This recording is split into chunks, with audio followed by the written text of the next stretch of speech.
Welcome back to FPL Therapy, the weekly FPL podcast hosted by me, FPL Raptor, where each week we are joined by a different guest. And I'm delighted to say for Game Week 10, we have a very exciting guest known in the FPL community as Baker.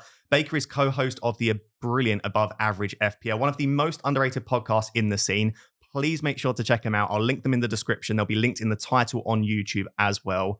But definitely check them out. Just some of the most enjoyable content every single Sunday, most of the time. They do a really good stream, and it's just so nice to kick back and listen to and relax. So, Baker, how you doing, my friend? I'm very well. So, yeah, as you say, we do Sunday. So this is only my second pod of the week. Yeah, I know. You're on fine form twice in 2 days. Yeah, which is better if you've had a green arrow. But when you've not had the greatest start of the season, and then it's like, oh, I've got to do it twice in matter of 24 hours. This is something that people don't consider as a content creator, how awful it is having to turn up every single week when you're not doing well. Like when you are, it's great. Like Adam at the start of the season, your co-host, he was probably loving life and he was getting all those green arrows. But then when you're not, it's terrible.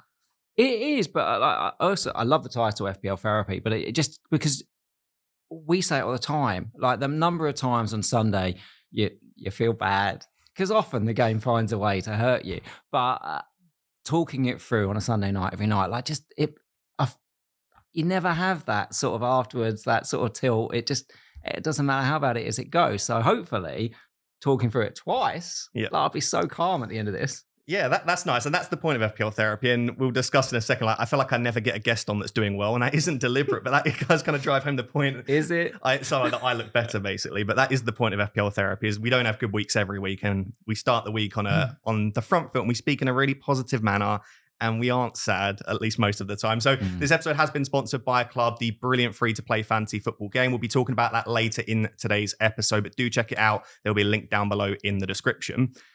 We introduced this last week with our wonderful guest, Tobes, but we want to talk in these episodes at the start a little bit more about sort of the management style of the manager, how they play FPL and approach it. But also, Baker had a very notable day on the day of you watching this. So if you don't mind talking us through it, why is tomorrow for us, but today of them watching it, why is it such a notable day for you and what does it mark? Yeah, so 9 years ago, 2015, it was a big year. Me and my wife, well, we got married that year. We bought a house that year. Yep. And then, I found out on this day 9 years ago, I'd had a few stomach pains, nothing that I thought was out of the ordinary. They didn't go away. And I found out I had cancer. So I had quite an incredible sort of experience to think that at one point they thought I had appendicitis, and it turns out I had a T4 tumor, which is basically the size of a tennis ball. It's pretty big. Some people confuse like T4 stage 4 is worse. That's around the spread. The T4 is the size of it. I was really fortunate, but it obviously was pretty surprising. I found out on this day, and within 4 days it was removed, and in its entirety. And somehow, despite being huge, it hadn't spread. Really lucky. Obviously, a lot of my sort of cancer history was actually more in the recovery than it was of the known, because you only know for such a short period of time. But it's amazing. Like at the time of doing it, you immediately you kind of realize what you are as a person, and probably the reason why you sort of got a bit more into FPL is I became very pragmatic and very, very data led. Like you immediately start doing stuff like, what are the survival rates of this? And what's the years? And you sort of plot it over the years. So I'm 9 years and one more year's 10. And then it's like, oh, it's almost like you didn't have it at all. But the chances of getting to this point actually were not great. Do you know what I mean? And it definitely changes you in a big way. I think the thing, why I like to almost talk about it is that was definitely in me for 2 years. Even when it was found, it was like, well, that's kind of a young man. That's kind of an old man's thing. And I wasn't old then, a bit old now. But there must have been signs. And it's quite hard because once you've gone through some kind of a trauma, it's actually very hard to plot the time before the trauma. So I don't know if the signs were, I should have been lethargic. My iron was dangerously low, and it had probably been low for like 1, maybe 2 years. They think it had been in me that long. I just thought, I work hard. I do a lot of hours, in all that space. So I mention it to people, to just try and prompt people to just regularly get checked out, regularly notice signs, regularly look at what's going on. And firstly, thank you for sharing that. But you also think that it has really changed the way you approach FPL, not just from the sense of maybe being more pragmatic and looking at data, but does it also like contextualize that it's not the end of the world? Like something like FPL and sort of game week to game week in comparison to a live event like that? Yeah, definitely. So one thing it immediately like does for you, whether you want it to or not, is your resilience just goes immediately through the roof. Yeah. Your temperament becomes a lot calmer on certain things. Some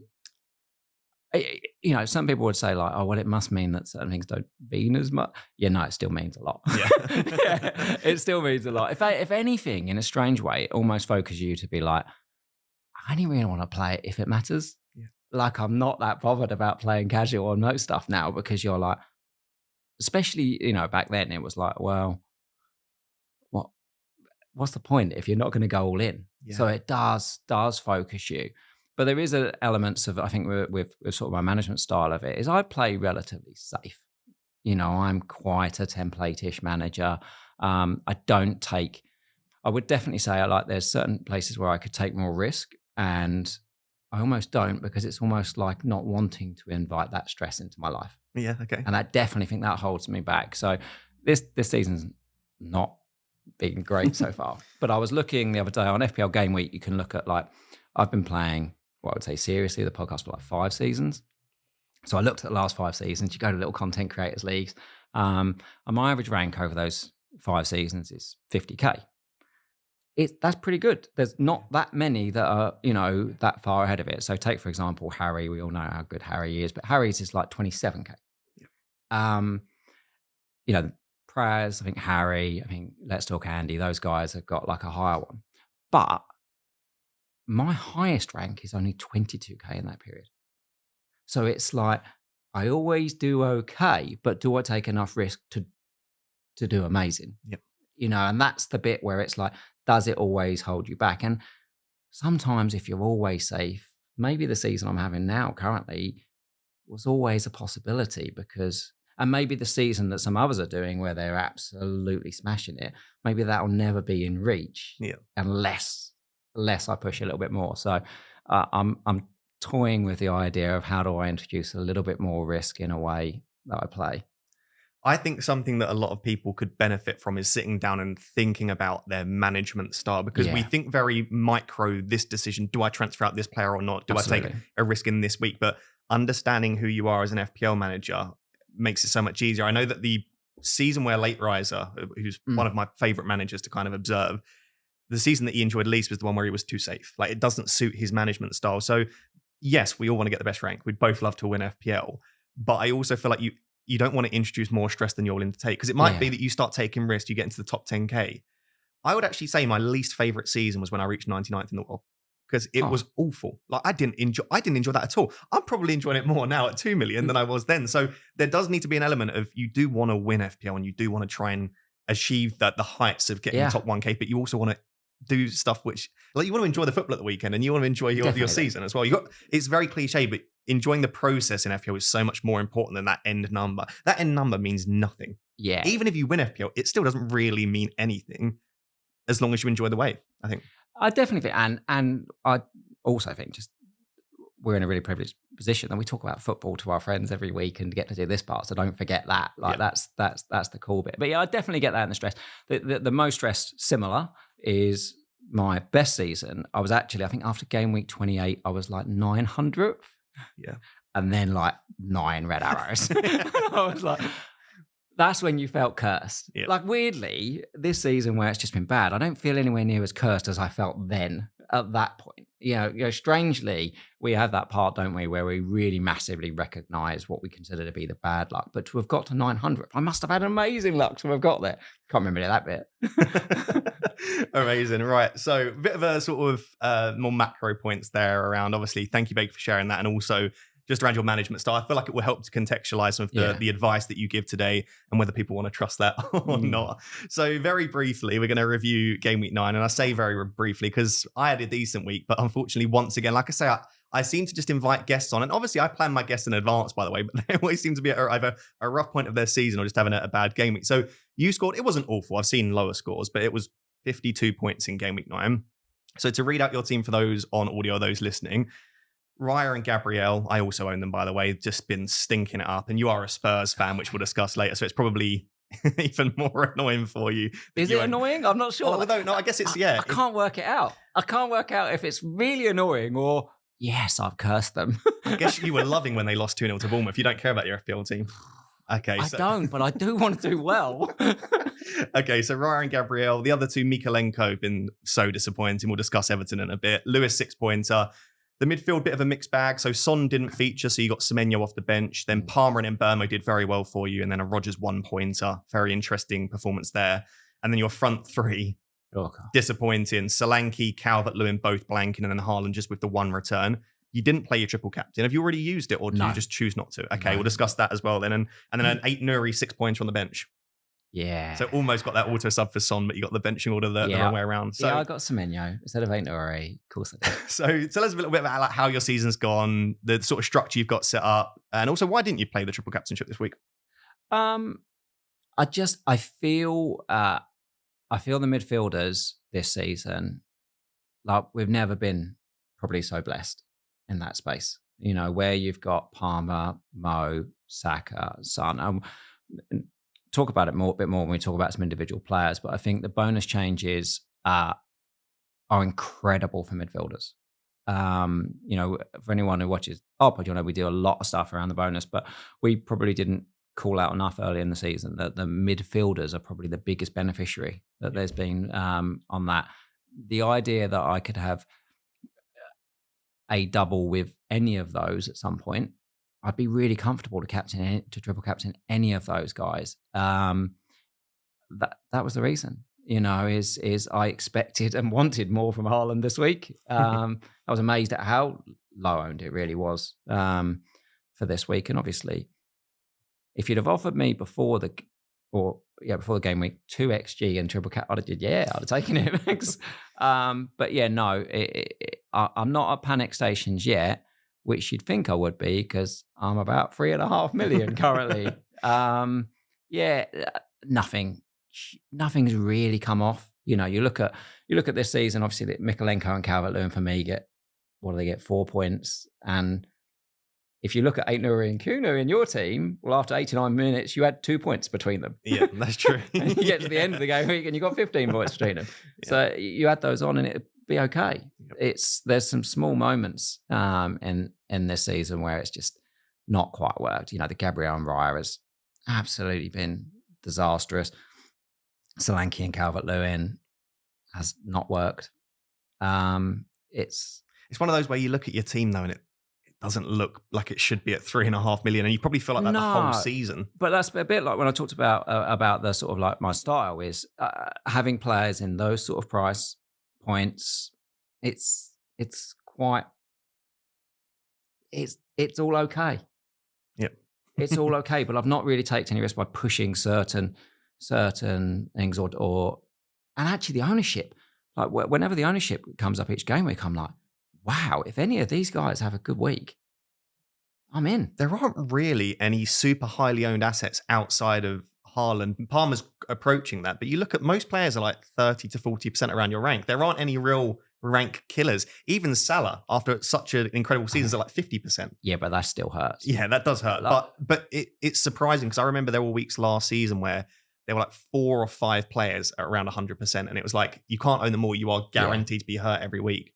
But yeah, there are a lot of players in that mid ownership range where it's just like the premiums are all returning as well this season. I mean, we'll discuss that, but like every one of them is just smashing it. Yeah, I mean, if you just literally had just put Salah and Haaland in your team, game week 1, put whoever you wanted around it and had done nothing since, you're fine. Yeah, probably. You know, is I looked at it yesterday, and in the top 100K, 43% of teams have both still Haaland and Salah.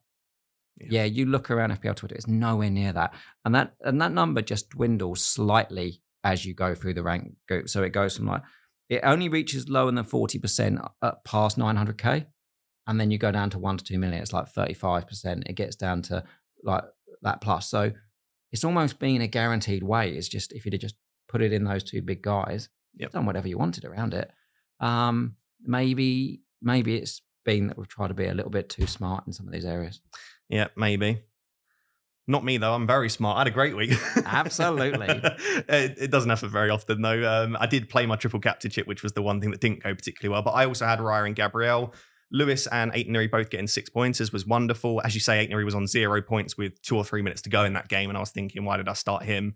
But that was great. Vandenberg on the bench blanked. Davis finally gets... Davis is such a funny pick. Davis finally gets his assist and comes away with 2 points because he gets booked and concedes 4. And this kind of just... like, how have I got to play with an assist on 2 points? But that kind of sums up Davis as a pick. It was a great ball, though, isn't it?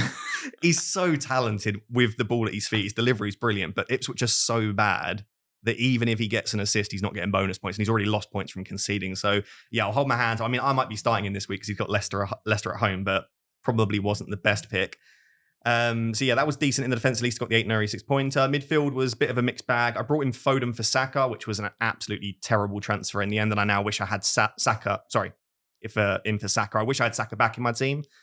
And I've now wasted 2 transfers because I'm going to have to take Foden out probably soon. But it was one of those, I saw Southampton at home. I just wanted to chase that upside. I would have kicked myself if Foden had gone ballistic, Saka blanks or doesn't even play. It just wasn't worth the risk for me. So yeah, Arteta's lies did fool me a little bit. But I think even if I knew Saka was starting, I still didn't mind the transfer of doing Saka to Foden. Rodgers as well I had, and then Palmer and then Burmo. The front line was a little bit better. Solanke we're going to discuss because Baker is a Spurs fan. So be interesting to get his opinion there because he's been really disappointing. Cunha 9-pointer. Again, he was blanking up until the final moments of that game, comes away with 9. He is a bonus points monster. And again, I know how much you like your bonus points. We'll discuss that when we move on to Wolves because every time he scores, he's just very clear on 3 bonus, like clear of anyone comfortably. Yep. And then, Haaland triple captain fail was disappointing, but unlucky. 2.33 XG, 4 big chances. It's the second highest XGs ever accumulated in the Premier League.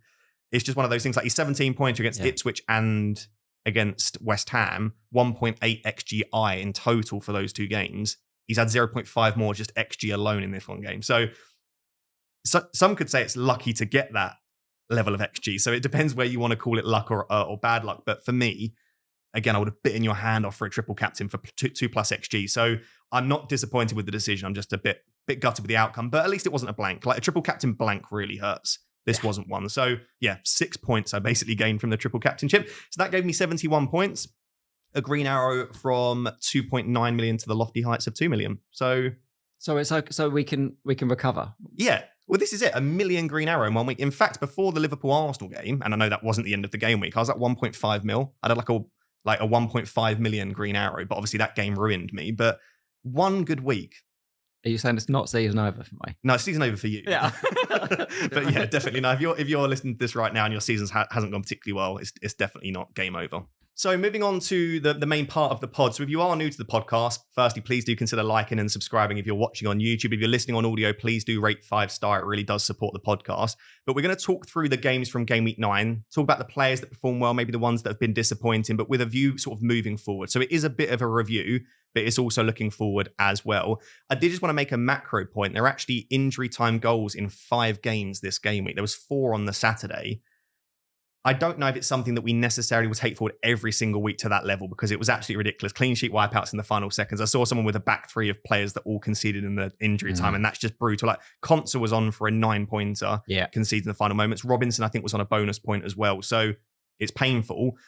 However, it does mean that 90-minute men are king in FPL because if they're on, you can't get the points if they're not on the pitch, right? So these players like Brian and Burmo scoring in the 96th minute. How many times has Burmo done that? Last season, I think it was in the opening 4 games, he had 2 injury time goals. Yeah. And it's not going to happen every time, but we know in the Premier League that most goals are scored in the final 10 to 15 minutes. Absolutely. And so the player has to be on the pitch. So we're not talking about players getting good minutes as being king. We're talking about those players that genuinely do not come off the pitch. So I think especially going into the busy Christmas period, those 90-minute men, I'm not going to say are going to be essential, but if I were wildcarding in 12, I'm not having any rotation risks. I'm loading up on 90-minute men that are going to be there every single time. And you probably would have got a good few goals. It's the reason that Cunha is brilliant. I know he got an early sub a couple of weeks ago, but 5 of the last 6 game weeks, he's had 90 minutes. He has to be on the pitch to take that chance. So for you, is this something you look at when you're picking players like that you want those 90-minute men? Yeah, and obviously, as you say, as we go towards Christmas, like we are in this really weird world at the moment of like 3 game weeks, international break, 3 game weeks, international breaks. But when we come back, it's going to be game week. Yep. So it's a lesser time to worry about the red arrow at the moment. When it's a week, 2 weeks, it's like, ugh. The interesting part is you pay a premium for minutes in general, don't you? Yep. And I do think that is from a macro perspective, especially thinking about people like Haaland. I wonder if the cost of him will suddenly seem a little bit more as the fixtures become maybe more prevalent. Because if you want, for example, Bruno, yep, like that 8 million, if you want Palmer, if you want Mo, those type of players that you've got, like we've seen it this week with players like Rodgers, obviously, is the earlier subs tend to be for those guys that are not, they're not as out. So I do wonder if you want to try and up your minutes, is that going to lead us more people away from Haaland? Yep. I think it's just something to monitor over the coming weeks, and especially going into December. I think those 90-minute men will be king, and it will be something that you're willing to pay more of a premium for. I'm not saying we're going to, by the way, we're recording this directly after the news that Ten Hag has been sacked, we think, and that there'll be a new manager coming in at some point. So we'll discuss that when we move on to Man United. But someone like a Bruno just is that much better because he is on the pitch and because he's on penalties. There are often late last-minute penalties. You get some players that are penalty takers, but they don't get 90, like Paquetá for West Ham wasn't on the pitch to take the penalty. Yeah. So, yeah, I think that is something to consider moving forward. So the first game of the game week was Leicester 1, Forest 3. Yep. Chris Wood, I am not a particularly emotional manager. He rattles me so much every time I watch him play. And I think it's because Harry owns Chris Wood. And I'm just, at first I was like, you lucky, like, how would you keep getting so lucky with, and then I'm just thinking, do you know, is Chris Wood just an elite goal scorer? Like, what do you make of Chris Wood?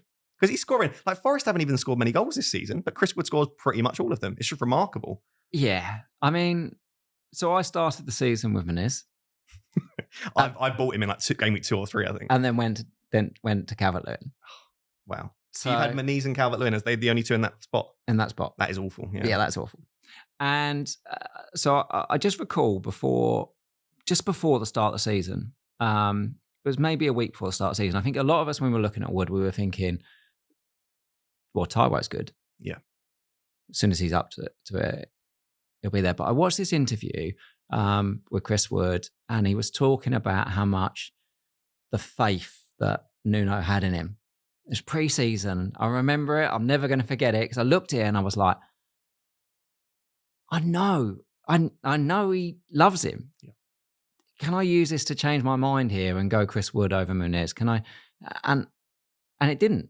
For some reason in my brain, it was like, nah, I don't think so.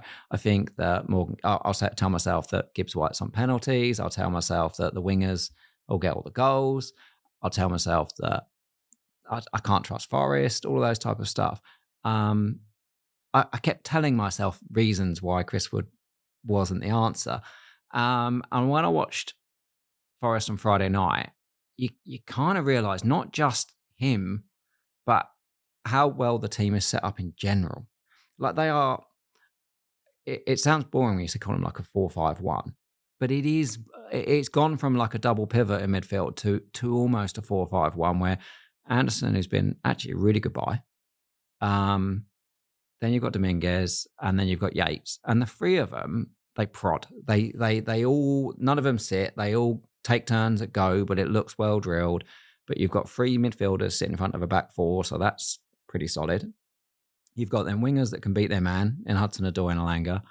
You're thinking all of this bit behind Wood is fantastic, So therefore, what it means is Wood's just there to score goals.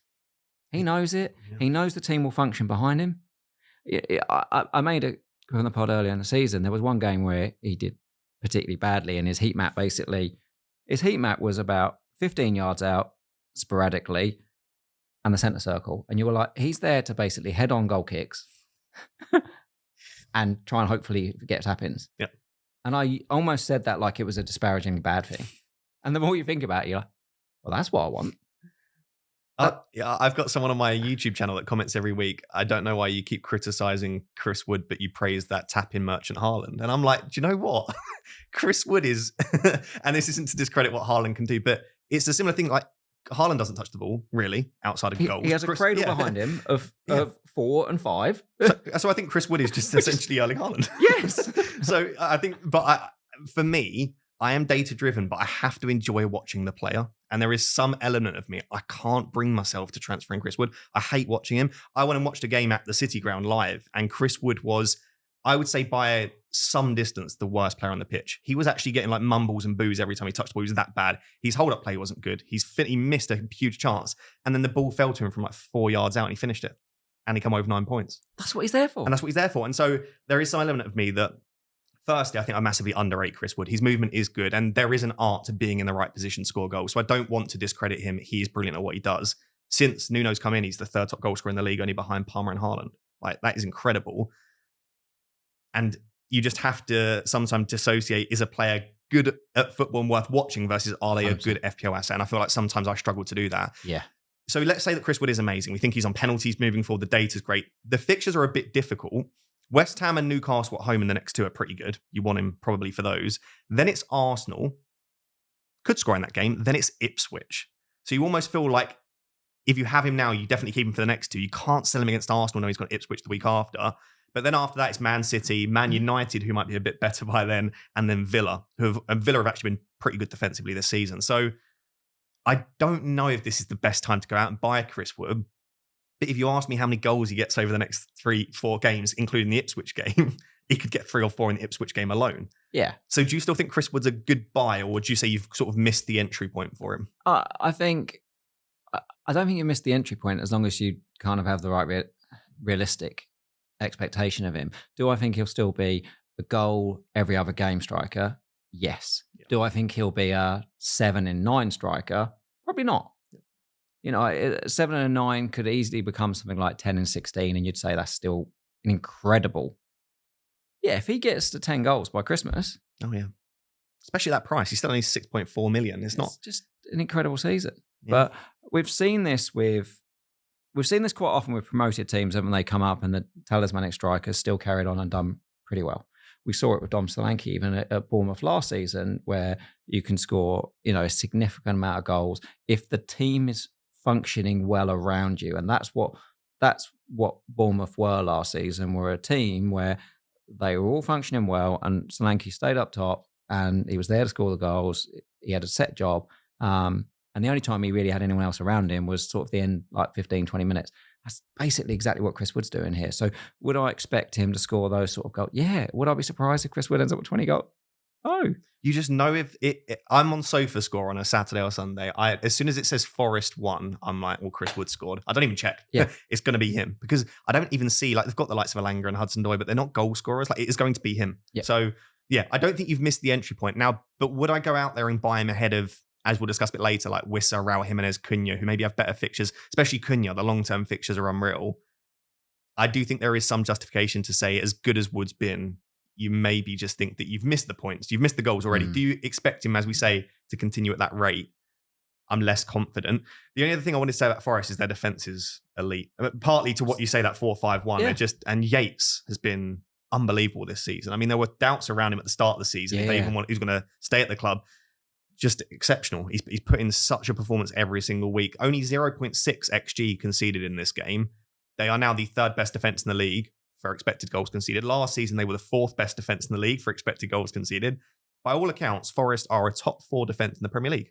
As that feels ridiculous saying that out loud, but they are.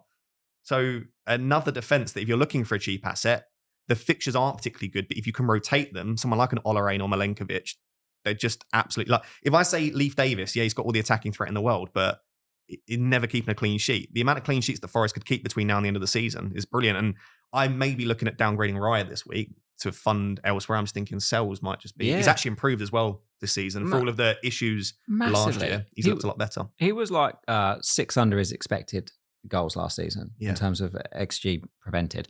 And so when, again, similar, start of the season when you're looking, I was like, Sales 4.5. I was like, I can't be doing that. I can't have a keeper that's conceding considerably more than, like, literally one of the worst. And you're like, they've bought 12 keepers in the last 2 seasons, wherever it is. I was like, I can't do it. But not only is he's actually playing well. Like it's not just the Great save in game week 9, actually. Tipped it just Yeah. over, like, brilliant. Yeah. it's doing everything you would want from a keeper. And obviously Milenkovic was just a fantastic sign. Him and Murillo. I hugely like Aina as a player. Like that. Someone said that's a Champions League centre-back pairing, and I struggle to disagree. They look brilliant on the ball, off the ball, in the air. They're really lacking very little. I think an injury to one of those two would really hurt. Yeah. But they also don't have terrible cut. Just a really good outfit. And big shout out to Santo for, I mean, he's turned that club around. It's just unbelievable. And I had reservations when they hired him. Yeah. I speak a lot to guy Matt Davies who runs a pod, Forest Focus, and we talked about Nuno start of the season a little bit, and obviously because Nuno was at Spurs, you know, Wolves, of course, yeah. and Nuno when it's good is just incredible. Nuno when it's bad, yeah, it just gets miserable real quick, and it tends to just go sour really, really fast for him. But when it's good, and there's no signs that it's going to get worse. Yeah, just brilliant. So Forest still a team I'd be willing to invest in. Just be careful. The fixtures don't last forever. Yeah. And it's then about, are you happy holding them through the trickier fixture run? Because as good as a team are, fixtures are everything in FPL for me, and you've got to really target those fixtures. The next game was Aston Villa 1, Bournemouth 1. What do you make of this one? I think the big thing is obviously Rodgers comes off early. He looked tired, didn't he? Yeah, and Emery said he was tired. Yeah. So it's the first game that he's looked like he's played the amount of minutes he has. Because up until this point, it's like, why is he's still so fresh? He's running around. But that was the first game. From the first minute, it didn't look at it physically. No.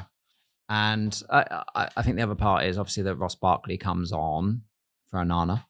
Yeah. That's quite a change of profile. Yeah. And as soon as he came on, I was like, oh, now when Duran comes on, it just becomes obvious that you would take Rodgers off and push Barkley slightly further forward as the support man. And you're like, that could happen again.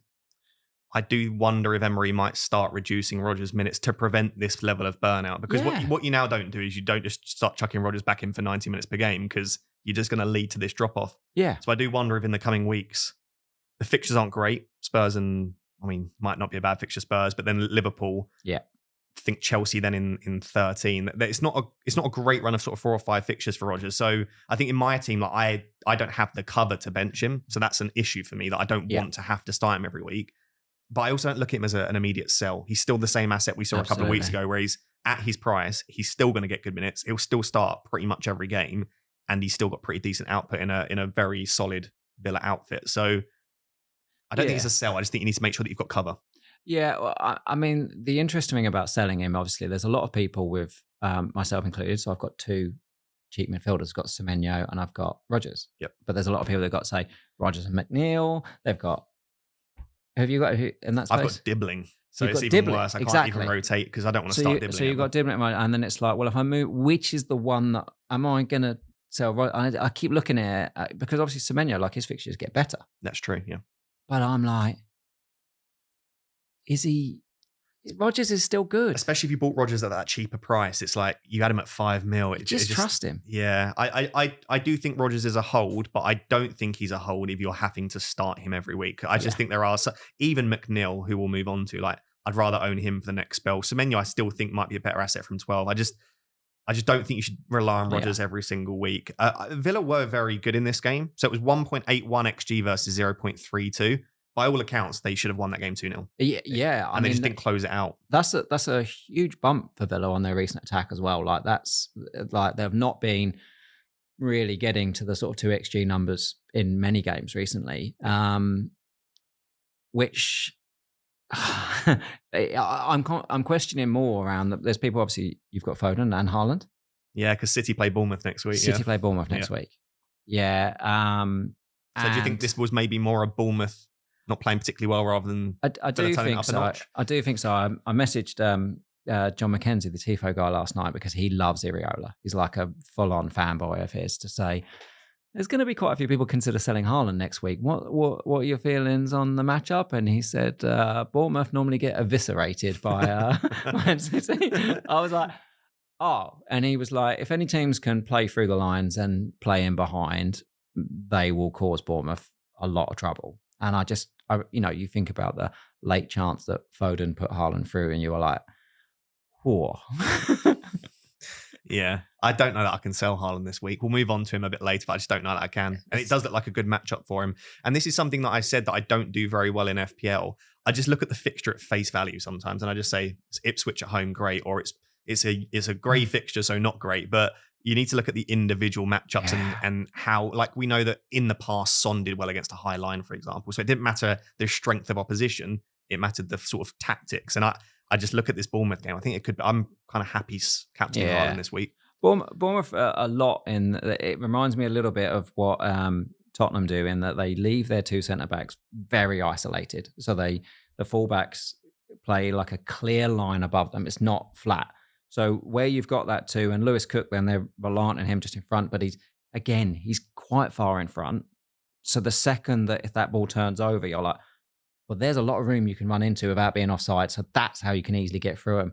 And when you've got players like Watkins, I thought Watkins did a lot of really good work that didn't result in any points in this. For the goal itself, he worked hard. He was a little bit more of like old style Watkins, where he'd do a lot of channel running and that space. And I was like, yeah, he's just doing a lot for the team here.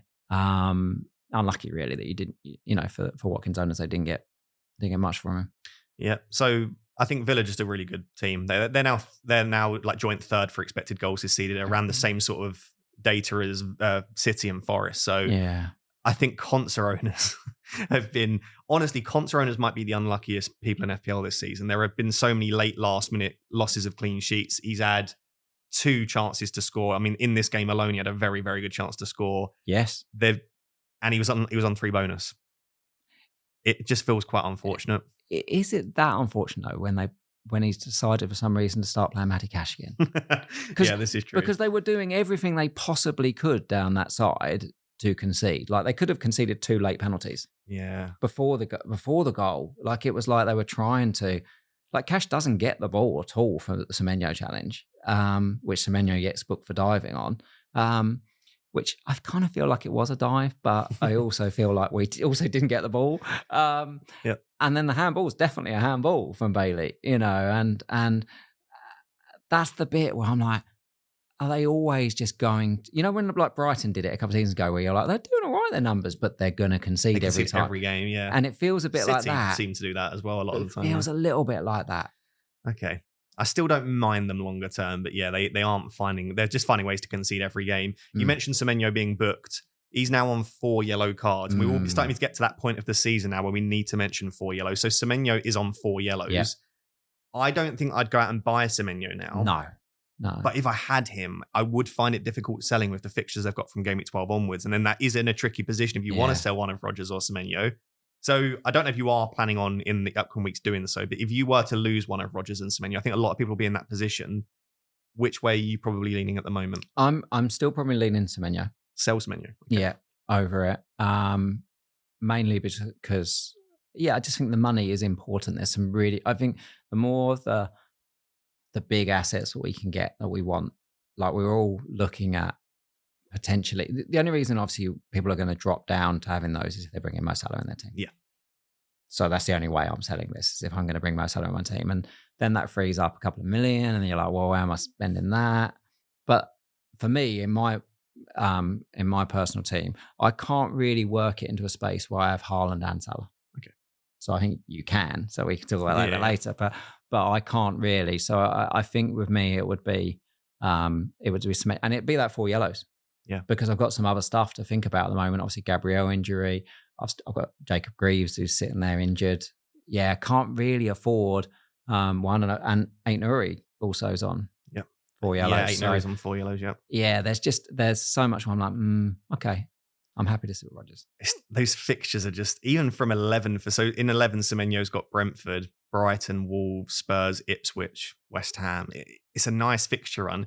But if he misses the wrong fixture in that run there, if it's the Ipswich game or if it's the Brentford or Wolves game, and then it's suddenly City, Brighton, Wolves, Spurs, like if he gets suspended for the Spurs game, you go, great, he's on my bench for that week. But it never aligns when he gets suspended for the week that you want. If he got a booking this week against Man City, you'd be like, yeah, fine. I didn't want him straight away anyway. You'll probably remember better than me. Was it Diego Costa in that season that would add. So if you just joined playing FPL, there was multiple seasons ago now. Diego Costa went on a run where he had 4 yellows for about 8 or 9 games, and lots of people decided not to bring him in because he was on 4 yellows, and he just scored every single week. So we can get a little bit carried away with not having players because they're on 4 yellows and not transferring them. So 4-8 Nuri, we'll discuss a bit later. He's brilliant. I'd want him. I wouldn't let that put you off. No. But if you are on a 50-50 decision, maybe the 4 yellow card stuff will start to be useful to contribute towards our decision making. But like I certainly have 5 or 6 players that blank every week. Yeah. You know, even you have had a good week this week, but there'll be players in your team that have blanked. Yep. You had Morgan Rogers this week for 1 point. Yep. So if you played Semenyo and he got 0 points, would it have made a big difference to you? Not really. This is true. Yeah. Like these things do happen in your especially when you're talking about these kind of like fringier players. Yeah, exactly. Actually, if they miss 1 game, well, their expected points was probably 4 points, and the replacement's probably expected 3 points. Probably end up with a blank. And you just never know. It might be that you have to play Rodgers against Liverpool instead, and he scores. Yeah, you just never know with FPL. You see, I think if anything, we get a little bit too focused on the 4 yellow cards and suspension 100%. Stuff. And I think we could probably get away with just own good players, don't own bad players, and stick with that sort of thing. Okay, awesome. The next game, Brentford 4, Ipswich 3. It was just another Brentford game. Absolutely mental. We'll discuss Man United manager replacements later, but I love Thomas Frank, and watching them is just so exciting. You never watch not in recent times anyway, a boring Brentford game. It's just goals, goals, goals. They had the highest XG of the game week, 3.94. Yeah. Ipswich only 1.36. So I think 4-3 flattered Ipswich massively. They did create chances, and Brentford aren't a good defence. Like, really, really, they are not a good defence, and I'll maintain that. I wouldn't want to own a Brentford defender. I wouldn't want to start them. Flecken's been super disappointing, but I think probably like 4-1, 4-2 was probably more realistic, maybe even 5-6. Brentford had so many chances. Ipswich are actually 19th or 20th. I saw this on Match of the Day. They are 19th or 20th for shots on target, expected goals, touches in the opposition box, expected goals conceded, and errors leading to goals. Yeah. So they are probably joint worst team in the league with Southampton. They're like really battling it out. Then maybe Leicester after that. But Ipswich they're not a good attack or a good defence. No. So they are a fixture to target in both aspects, I would say. What did you make of the Brentford Ipswich game? Yeah, I think with Ipswich, I think they've really struggled for the identity that they're going to be this season. You know, is they were very much a sort of like swashbuckling team last season. You know, there was lots of games like this, you know, where they would be the winners of it. They had some tough fixtures early on, you know, started against Liverpool, Man City straight away. So where those things happen, they look like suddenly a very cagey team. They were a low block, no press, sit in, hope for the counter. And you were like, oh, this isn't how they are. And then they've had a load of injuries, which also doesn't help. This was sort of a game where it did feel like at least they were sort of shooting their shot a bit. I wonder if that's what McKenna's decided. Like, this low block's still not working. We're still conceding. Might as well just go for it. Yeah, because if they take this as like a 2-season evolution of we came up, we strengthened our team with the same sort of profiles of what we had, and we go down, we're in a really good position to come up again. Yeah. And we're in a really strong position financially, and we've done it in the right way. If you then go from we're an expansive team and then you move to a just low block nothingness, you can't then go, well, now we still go down, but now we've got to try and turn that all around over the summer and remember what we've got. It's just not that they want to do. They should be looking to continue their journey, which means they should have games like this. And from an FPL perspective, we want them to have games like this. Yeah. And I do feel for newly promoted teams, because if they come up and just defend, we say you're not going to bloody bother going for it. But then we see Burnley last year, they went for it and then they just got heavily criticised for company. What are you doing? You can't play like you did in the Championship. So I just feel like there's no good way to approach this. No. You defend, you lose. You probably go for it, you lose. But I do think that McKenna's struggling to find his feet a little bit in the Prem. Yeah. And just struggling with that balance of adapting and changing what got them the success today, or sticking with it and maybe looking a bit naive and stubborn. I do agree that there was more of what I'd like to see from Ipswich in this game. So whilst I still think they were absolutely dominated by Brentford, there were some good signs. So just a couple of the players obviously stand out. Wissa back with an absolute bang. And the biggest surprise for me, before we even look at the data, 90 minutes. So people weren't even sure if he was going to start. it wasn't a particularly tough game for him in terms of the amount that he had to do, but 90 minutes is great. So he's back in 90 minutes. I don't know he's a 90-minute man every single week, but he's definitely nailed on to start. Whereas a lot of the other forwards, you wouldn't be surprised if they missed a game. I would be with Wissa. I think that Wissa is just such an obvious upgrade to the people that have been filling in for it. Yeah. So if Sharda plays up there, Carvalho plays up there, they're just not anywhere near as good as Wissa. So that's a bump on previous minutes for Wissa than what we've seen there. Do I think he would have played?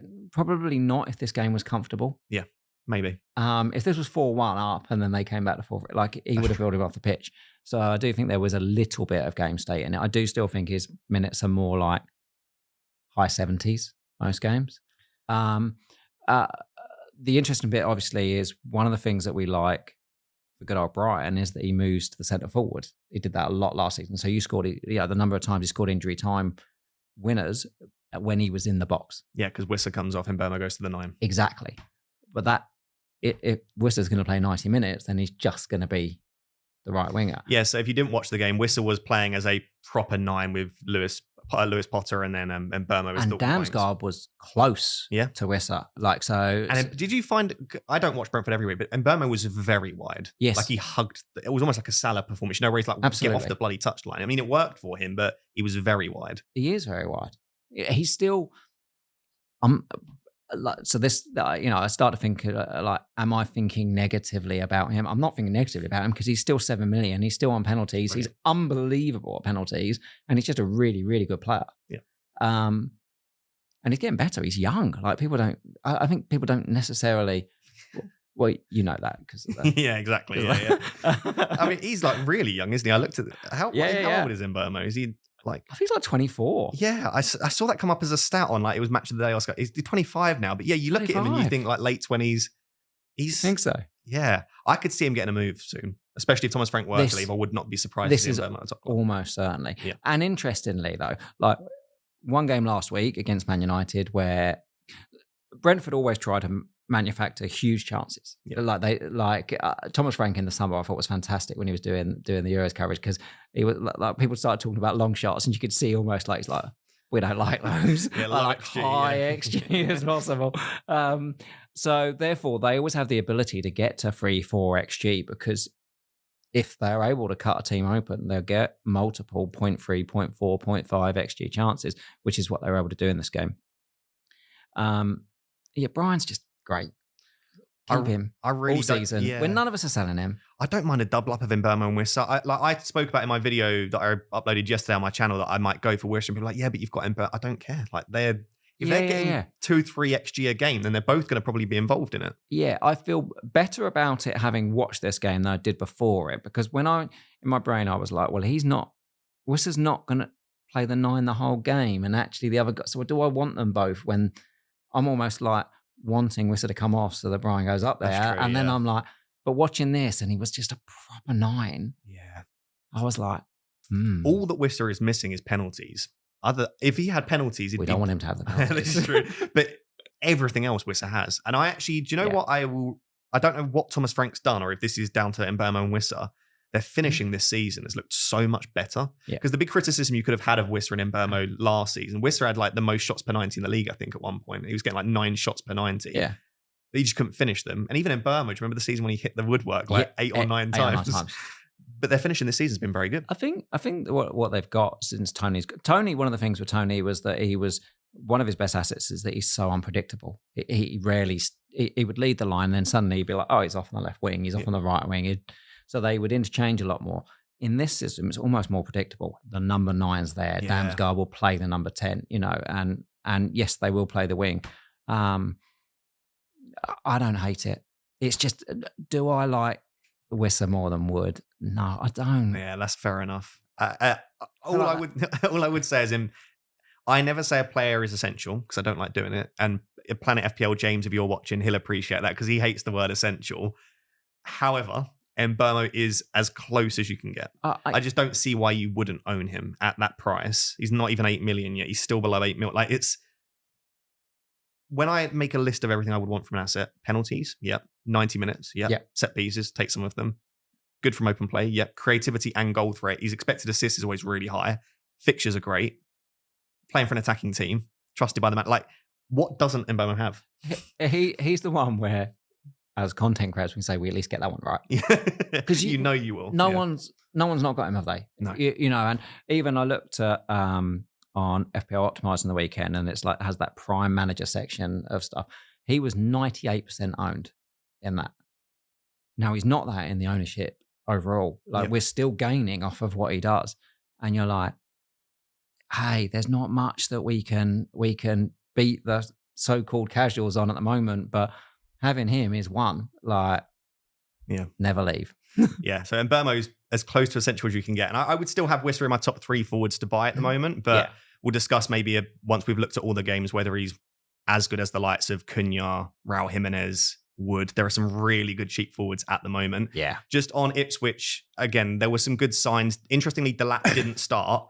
And Hurst was great in his absence, not only with the goal and the assist, but just his general play. Took the goal very, very well. I don't know whether Hurst will start the next game or whether it will be Delap, because then Delap comes off the bench, scores, hits the post, looked brilliant. I wouldn't go out and buy Delap, and I wouldn't mind the idea of selling him. But maybe let's see what happens midweek with a little press conference, comments around that. Let's see if we get any information. But not ideal if you own Delap, because obviously you need him starting to compete with the other players. And then Leif Davis was just remarkable. Finally gets his second assist, as we said. But just, I think he's too good to be playing for Ipswich. And that's no disrespect to Ipswich, but Leif Davis with a delivery like that should be playing for a top team. He's not even that bad defensively, I don't think, either. Just a fun little fact, if you didn't see, Clark actually got -5 points, which is, I think, the 3rd or 4th worst score of FPL of all time. He had 4 goals conceded, own goal, and red card. And debut as well, wasn't it? Was it? I think so, yeah. Oh, I didn't even know that. Yeah. I mean, just an all-round, just one to forget. But if you had triple captain Clark for whatever reason, you would have got -15 from him. Nice. Love to see it. Well, the next game was a really big one from an FPL perspective. Brighton 2, Wolves 2. Oh, it's big for you.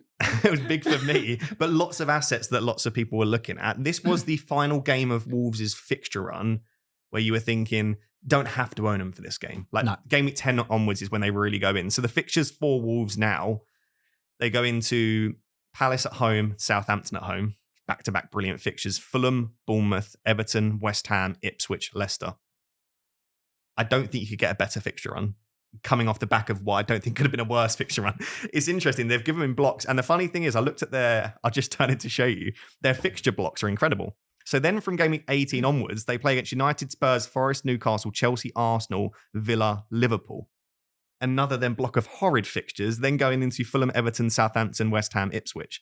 I don't know why, but they've been given their fixtures in 4 blocks. A terrible set, a lovely set, a terrible set, a lovely set. So basically, from an FPL perspective, this is the entry point right now. 2 back-to-back home fixtures for Wolves, going into an unbelievable run where you'd play them every single week. We spoke about last week, the 3 assets that most of us are looking at is Cunha, Aït-Nouri, Strand Larsen. You've got Aït-Nouri in your team already. Yep. What do you make of Wolves' assets bringing in and how impressive they've been despite the tricky fixtures? Or do you buy into the narrative that they've not been very good?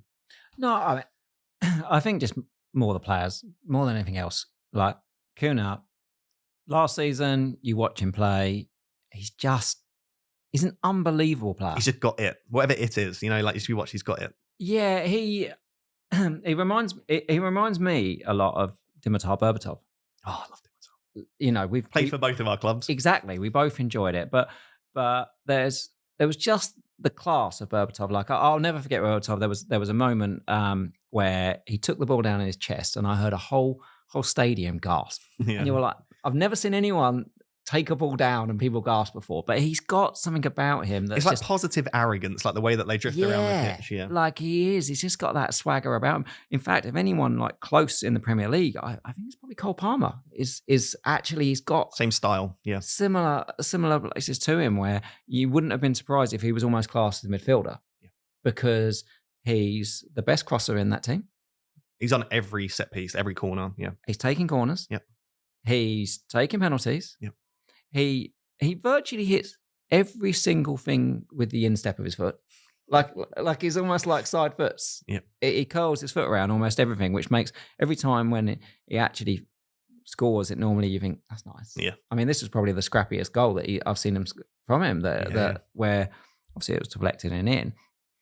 But it just, when you said about earlier about, I like having players in my team that I just also like to watch. Like he's that about him. and it does play out from FPL. So what I said earlier about like the bonus changes. So obviously he gets some key passes. He also, when he shoots, because he uses that instep a lot, he doesn't miss the target very often. No, I noticed that every week it's like 5 shots on target. Yeah, because he side foots them. What is it in the bonus? Is it +2 for every shot on target? +1. Okay. +1. He's tricky. He drops in, which means he'll get fouls. And you said on last night's stream, what is his baseline bonus now? His baseline bonus is 14. Which, if you don't know, is a joke for a forward, isn't it? For a forward. So to put some kind of comparison to it, Dominic Calvert-Lewin's baseline is around 2. Maybe not the best comparison, okay. Yeah. And then most strikers, so if you take what you consider number 9, so Solanke, Wood, Havertz, those type of players, they tend to sit around this like 5 to 8. Yeah. That's your standard. Why is it important that? So if you take, say, 14 as your baseline, and then you score, so he then gets 24. So it doesn't matter if it's winning goal or not. Then he's on 38. So that's almost always going to be on 3 bonus at that stage, isn't he? It's almost impossible. It's impossible almost to defender with clean sheet and even playing very well. They're like 30 to 35 max kind of. And obviously this season you now get minus points for goals conceded. So Wolves always concede. So therefore... so no one else in his team are getting the bonus points at that level. There's no chance of anyone getting near it. And also even if you take, say, Strand Larson, who plays as like that authentic number 9, he's like 3-4 on his baseline. Yeah. So if they both score a goal each, again, there's no chance. And whatever opposing striker he's playing, because he's got the highest baseline of any striker, even if the opposing striker scores and he scores, because Welbeck scores and he scores, no match. Yeah, I saw that. So Welbeck scored and then Cunha scored in the last seconds. I was obviously buzzing and I was like, I wonder if he's got more bonus. Welbeck had like 28 and Cunha was on 41.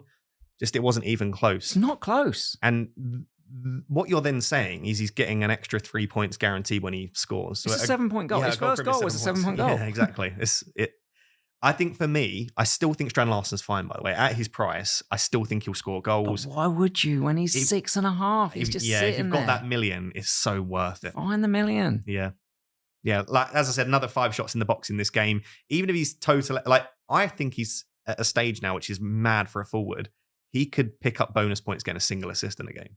4 key passes. This game, right? And he is quite creative with the corner. So if he creates from a corner and there's not many other high bonus points players in that game, you could see him come away with like a 6, 7, 8 pointer for an assist, which for a forward is unheard of almost. Absolutely, but he could because his team that he's playing for don't keep the clean. Yeah. And then if he assists, then obviously the other team hasn't kept clean either. Yeah. So he could easily get bonus off an assist. I really like Cunha. I think Cunha might be my favourite. And I'm biased because I've owned him since game week 7, but he might be my favourite forward to buy. Yeah, I can't wait to own him. Oh, little teaser for your team then. I will have to take a hit potentially, I think, if I'm looking at him. But yeah, he's such a nice entry point this week. Aït-Nouri with another goal. I cannot believe he's got 5 attacking returns in 9 games, 3 goals and 2 assists. The thing that I love about Aït-Nouri, first, he plays for a pretty rubbish defence and he won't get many clean sheets, but it's the goal threat. Reminds me of like Marcus Alonso. You don't often get wing-backs, full-backs that have more goal threat than assist threat. Like you get the likes of Trent and Robertson that are always whipping in crosses. Aït-Nouri's just always in the box. He spends he's got almost 1 shot in the box per 90. He's a left back. Even if he's playing, whether it's a back 3 or a back 4, I don't really care with Aït-Nouri. He just gets forward a ridiculous amount. His minutes have been good. The thing that I've been most impressed with is the fitness though, because it's always some doubts around his injury record, but just brilliant. I mean, I bet you're buzzing to just be able to just put him into your team now for this week. Oh, absolutely. Yeah. I mean, Adam on the pod last night said to him, like, his finishing reminds him a bit of Chilwell. And I'd never really considered that, but is that little bit of an unerring thing of when it does fall to him, you back him to do it. He is on 4 yellows though, is the only, again, this wouldn't put me off because I think he's just comfortably the best cheap defender. Like you said, it's a 6-7 game hold. Exactly. So if he misses one of the next, even 10 games, if he misses one of those, oh well. Like, it's not a big deal. You just have someone else off the bench in that game. I think you just leave him for the season. 4.5 million, he's just, thanks very much. Yeah, I honestly just think he's the standout cheap defender. So if this week you're looking to pivot, sell, Trent to move elsewhere, or you just need a cheap defender. Gabriel's worse. Yeah, exactly. We don't actually know the exact extent of Gabriel's injury, but I just think Aït-Nouri is the standout cheap defender. 100%. Just very briefly on Brighton, Welbeck, wow. Like the man, I don't have a single bad thing to say about him. Fitness, mentality, movement, finishing, every single part of his game has been exceptional. He's got Liverpool and City in the next 2. I find it very difficult to know what I would do. Because in an ideal world, I would say just keep Welbeck. Like you want him from game week 12. The fixtures are really good for Brighton. But then you look at in the next 2 for Cunha, you could get Crystal Palace and Southampton at home. I would be. I would hold on to Welbeck, but I understand the temptation to move him on. What would you do in terms of if someone's looking at Welbeck now, thinking I don't want him for Liverpool and City, but I know I want him for 12? Would you risk going back, or would you just keep him? I'd want to keep him. We still don't know João Pedro, do we? What the no, we're not got an update on João Pedro. Is. So I would assume that Welbeck's on penalties. Obviously, Gross has gone and João Pedro's there, and he's taken him before, so I assume he's on pens. No, it's just a really good long-term hold, especially people that got on at like 5.8 and things like that for him. It's just, I think he's a really good long-term. He's clearly looking after himself so well that he had the issue with the back last week, and he's still straight back in the team. Yeah, fitness isn't an issue. Obviously, Evan Ferguson's back. Finally gets his goal, but I think Ferguson is still a very different profile. Yeah, to him in that number 9. What we don't know is once everyone's back, does that mean potentially that Welbeck's suddenly a 60, 70-minute player? Yeah. But I think until you see it. But De Zerbi had a huge amount. Whenever he was fit under De Zerbi, he played. Yeah. And he's now staying fit. And it's the same with a new manager. I just think he's a really good leader in that team. Yep, I would agree with that. Next game, Man City 1, Southampton 0. I mean, we've spoken about it a little bit already. Just ridiculous. So 2.33 XG for Haaland, 4 big chances. I think, according to my research, it's his second highest ever XG since joining Man City, and higher than the 17-pointer against Ipswich and the 17-pointer against West Ham. I think the only argument that people were really driving home was no KDB, so he's not going to get as many chances. That argument was in the bin. It's just bad luck. Just didn't finish his chances on this game. And I think we can cry about all we want, but it's just, unfortunately, that is the nature of it. That is one of the benefits of playing a chip in a double game week, because you get 2 chances. So if he stinks up in the first game, you then get the second game. So I can understand why people didn't want to play it in a single week. But again, I think if you'd have offered people 2.3 XG at the start, 100% of people that had their triple captain probably should have played it in that week, because any other week where Haaland gets 2+ XG is getting 3-4 goals. So just an unfortunate one. Lewis started. I don't know if you were shocked at that. I wasn't expecting him to start this game. But he just starts every game.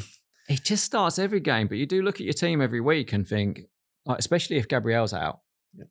And I'm like, I absolutely need him to play this next week.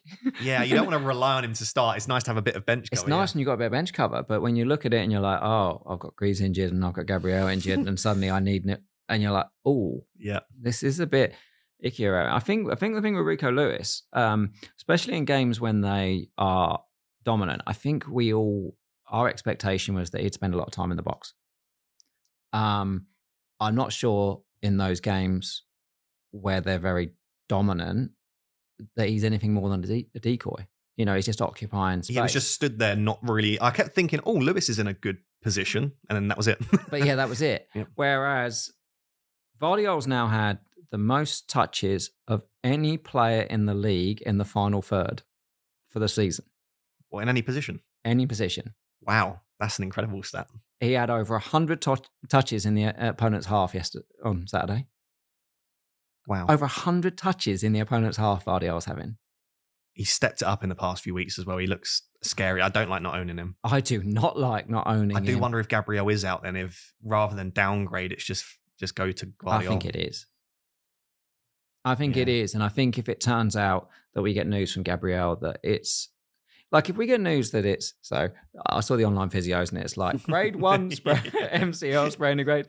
If it's grade 1, then it's like 1 to 2 weeks. And it's like, there's an international break. So you're missing him for 2 games. They're not the best 2 games anyway. Don't necessarily mind keeping him.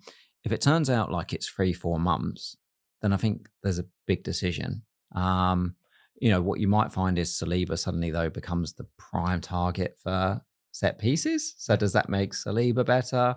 Or do you pivot to Vardiol?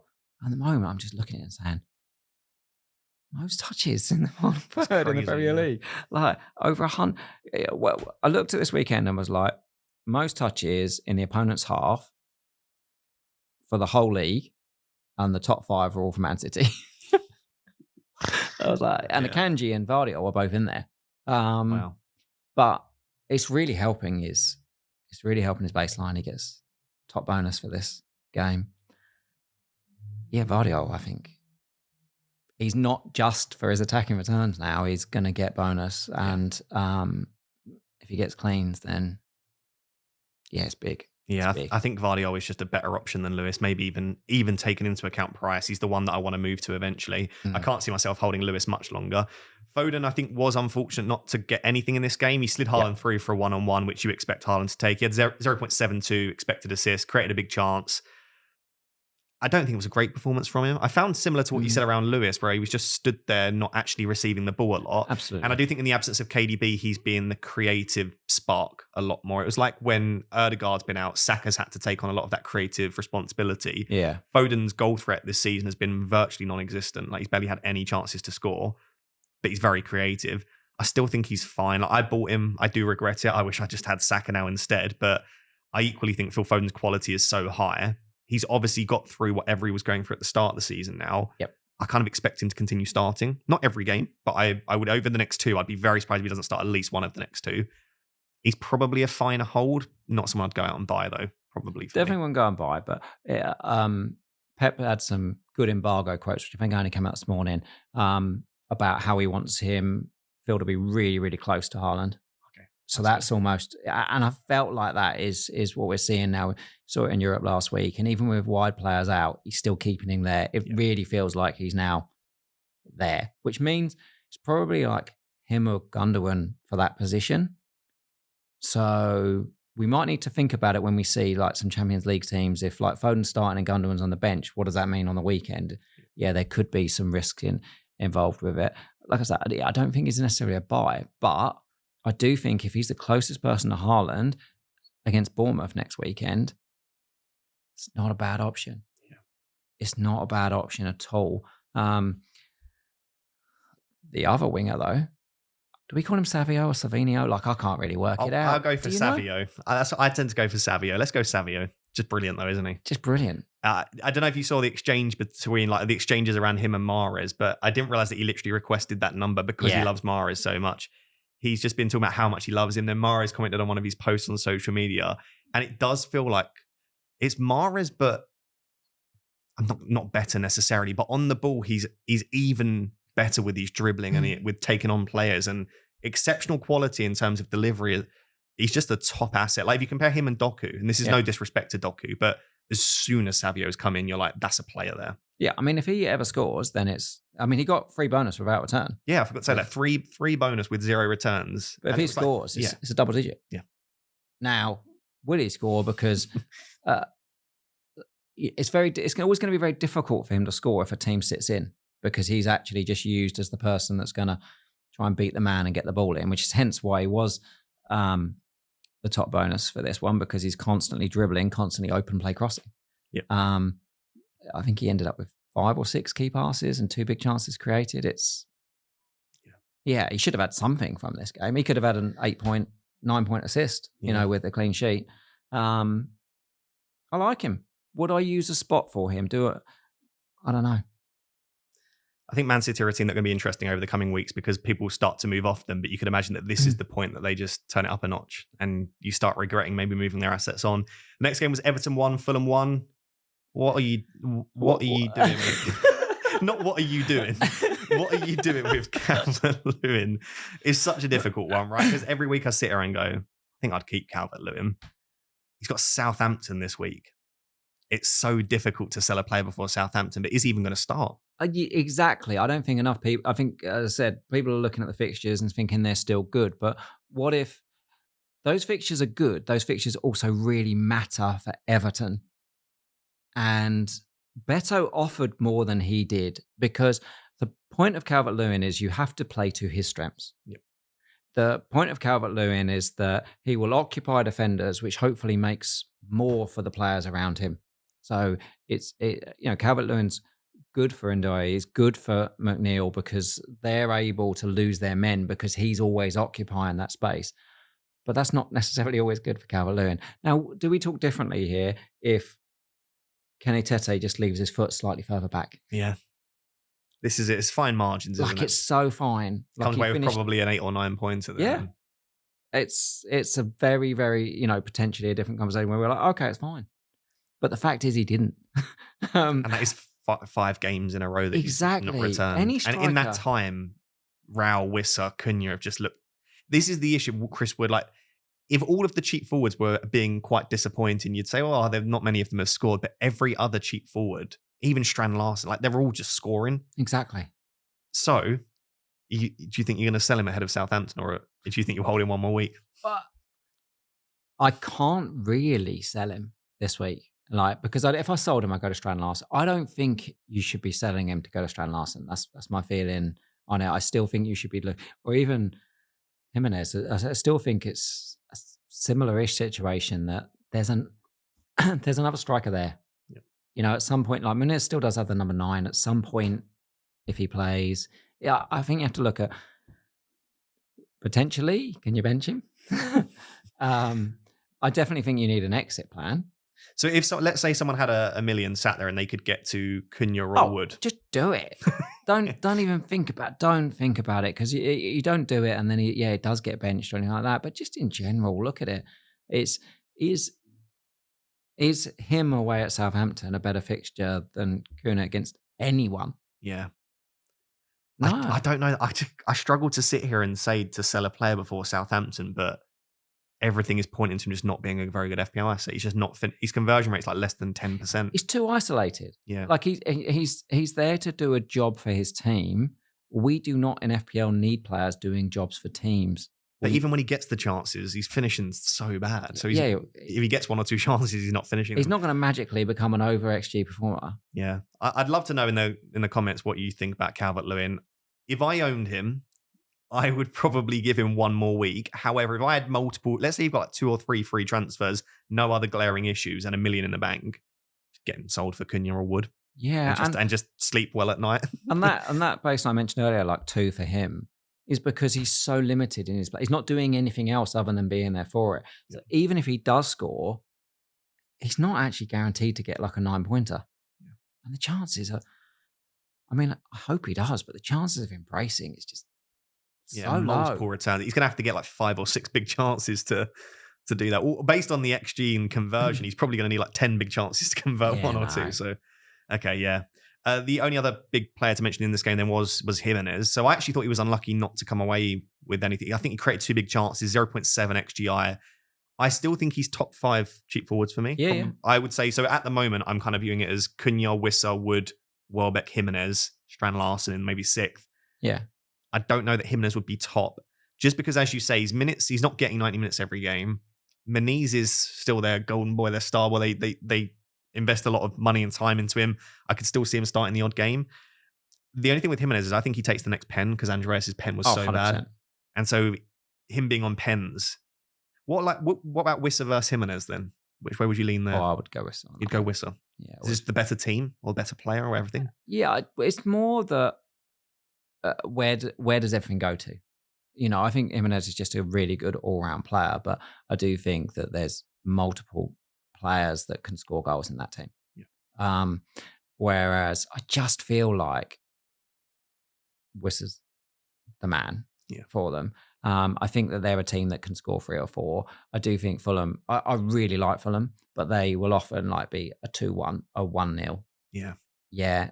A 2-0 is like a biggie. They're quite tight games. You're not expecting Fulham to go and put 3 or 4 goals past the team ever, really, sadly. Not really. Okay, next game, Chelsea 2, Newcastle 1. The Cole Palmer show. He's so good. Maybe, let's say like Yamal and Barcelona are playing incredibly. Maybe outside that Barcelona team, Cole Palmer might be the best player in world football for me at the moment. Yeah, I can't disagree with it. I just watch it. I'm like, this is just an unbelievable footballer. It's just a joy to watch. Like everything, the passing, the movement, the dribbling, the finishing, the confidence. It's arrogance of the highest form, but not in a bad way. It's such a good way. Yeah. And he could have lost his temper a lot yesterday. The number of times he was in really good positions and Chelsea let him down. Like Madueke, just no right foot. Just the amount of times he's in that position and he's made the move into the box and you're like, it's never coming to him. He still keeps making it, but it's never, ever getting to him. But yeah, I just... he's relentless, isn't he? He's relentless. Like there are a lot of players, like you said, they throw their hands up in the air as soon as a teammate doesn't pass and they walk around sulking. Like I see that with a lot of players.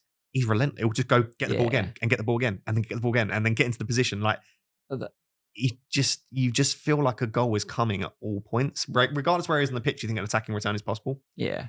And it's his angles. Like the ability to score in multiple different ways that keep the keeper guessing is just phenomenal. Obviously, he has his offside goal, which he puts into the bottom right-hand corner. He then creates the exact same position for himself.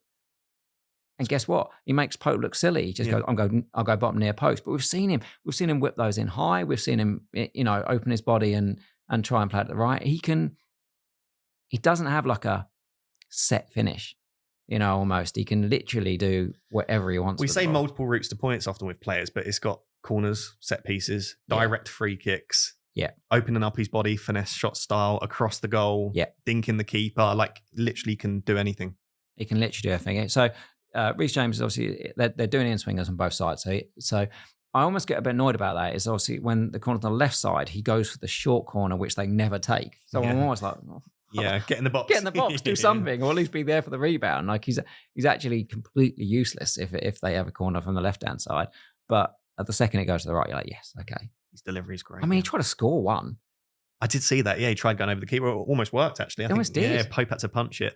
I do feel like I would bet a lot of money that he's getting another 20-plus pointer this year, which is a crazy thing to say. But there's not many, like, I don't know if Saka ever has in the Premier League, and that's no disrespect to Saka. He's wonderful. But Palmer might be the most explosive player I can remember in the Premier League. It's just like, you feel like as soon as one goes in, I know he didn't last in Game Week 9, but it feels like as soon as an assist or goal goes in, you're like, there's so much more coming.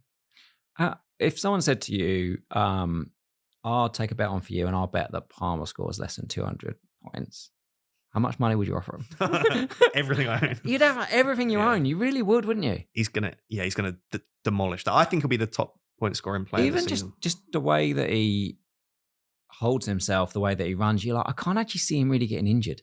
No. I did think that actually. He went down after getting kicked. And any other player, I'm a little bit all nervous that I own them. I was like, he'll get back up. Yeah. Yeah. He's brilliant. It's just unbelievable. Okay, this isn't the Cole Palmer fan show, but yeah, I just think get him now. We've been talking about like entry point, exit point. When do you just get Cole Palmer? I think I can't imagine how horrible that game must have. By the way, you only had 0.31 XGI in that game. Yeah. It was a real eye test performance, but I can't imagine watching that game and enjoying that at all if you didn't own Palmer. So yeah, I'd bring Palmer in. Jackson, brilliant though. But he's got the highest XG per 90 of any forward in FPL that's played a reasonable number of minutes. Probably the best forward to own in FPL, I would say, for Game Week 12 and beyond. The cheap forwards will do very well. I want Jackson in my team from Game Week 12 and beyond. And he's not for everyone because eye test wise, he'll miss a lot of chances. But I think this season, he's matured a lot. His movement's better. His temperament looks better. He's always in the right place. And with Cole Palmer in the team. And Pedro Neto in the team. Oh, Neto was great. Did you see when Mudryk come on, Hal? Mate, it was like the drop-off was just... Like, I don't think I've ever known such a noticeable drop-off as that was. But Pedro Neto was brilliant. Like, he genuinely was.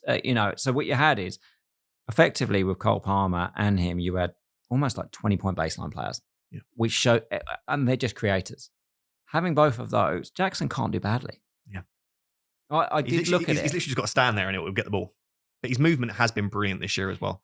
Let me ask you back then the question. If you had the money, would you go, and you had to bring a forward in, would you go Jackson over, say, Kuno or Wood this week?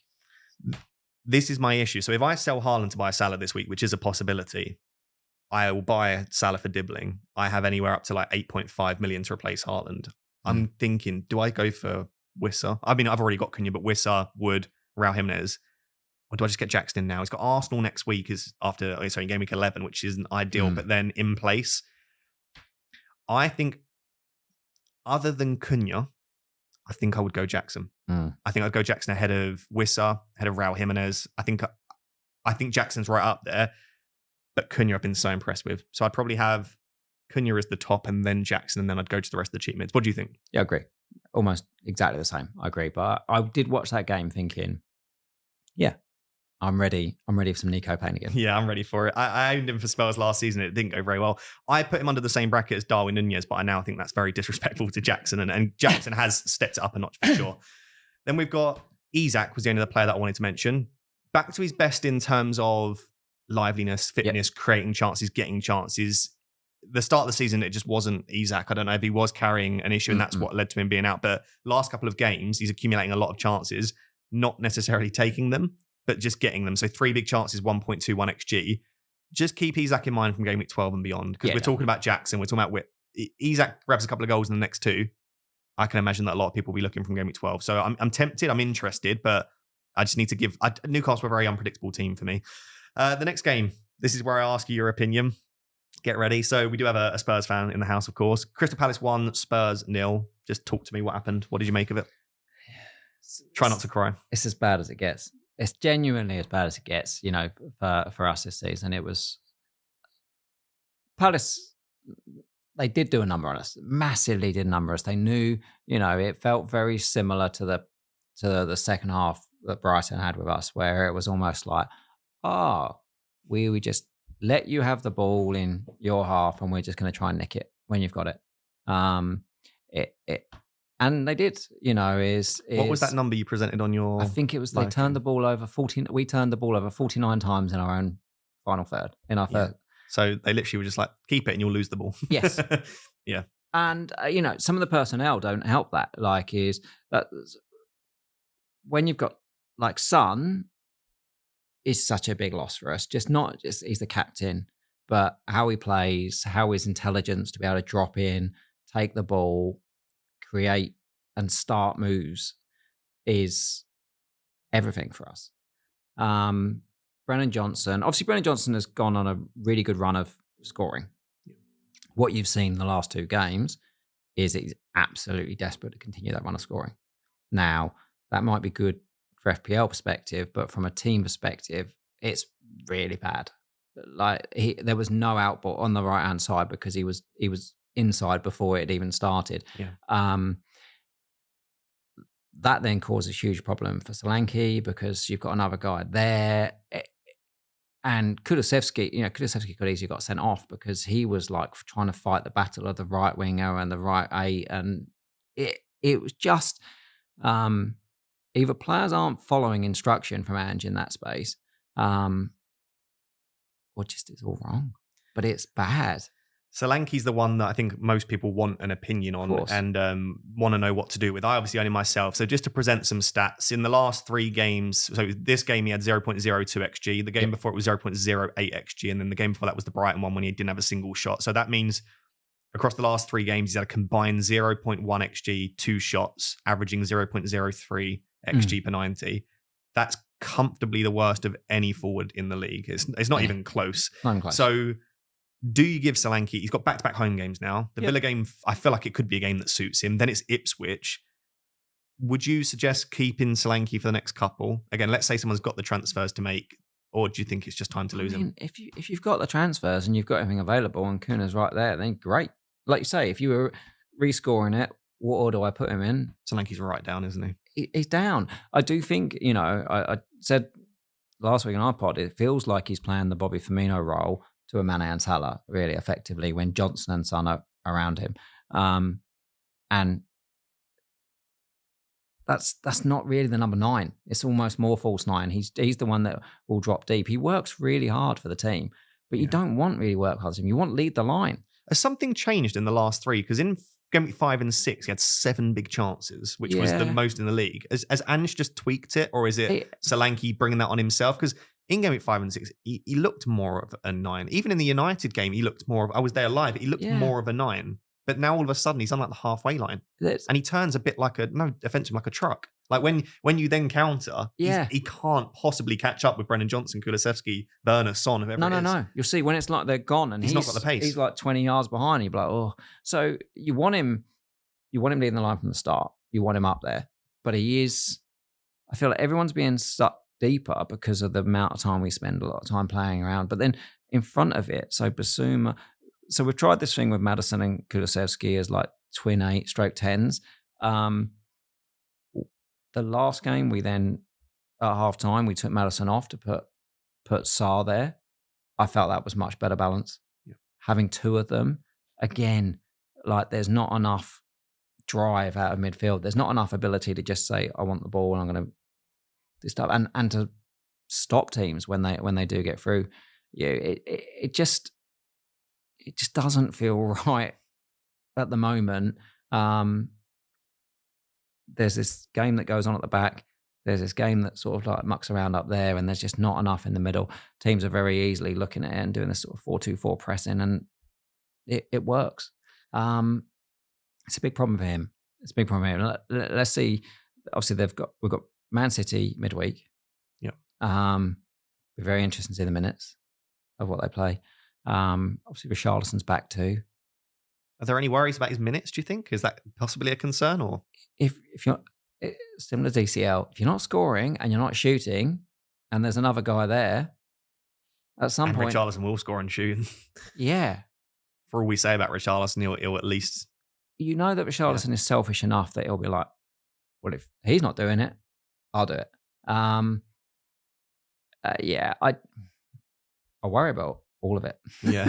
I think Solanke, if you have to keep Solanke for the next two, it's not an issue. He is still a good finisher. He is still the number 9, even if he's not playing that role directly.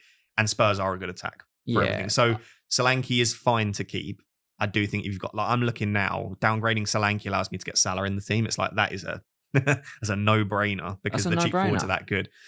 Okay, then Son obviously did miss out, but it looks very precautionary / very minor. So I would imagine Sonny will be back, but that's just something to assess midweek.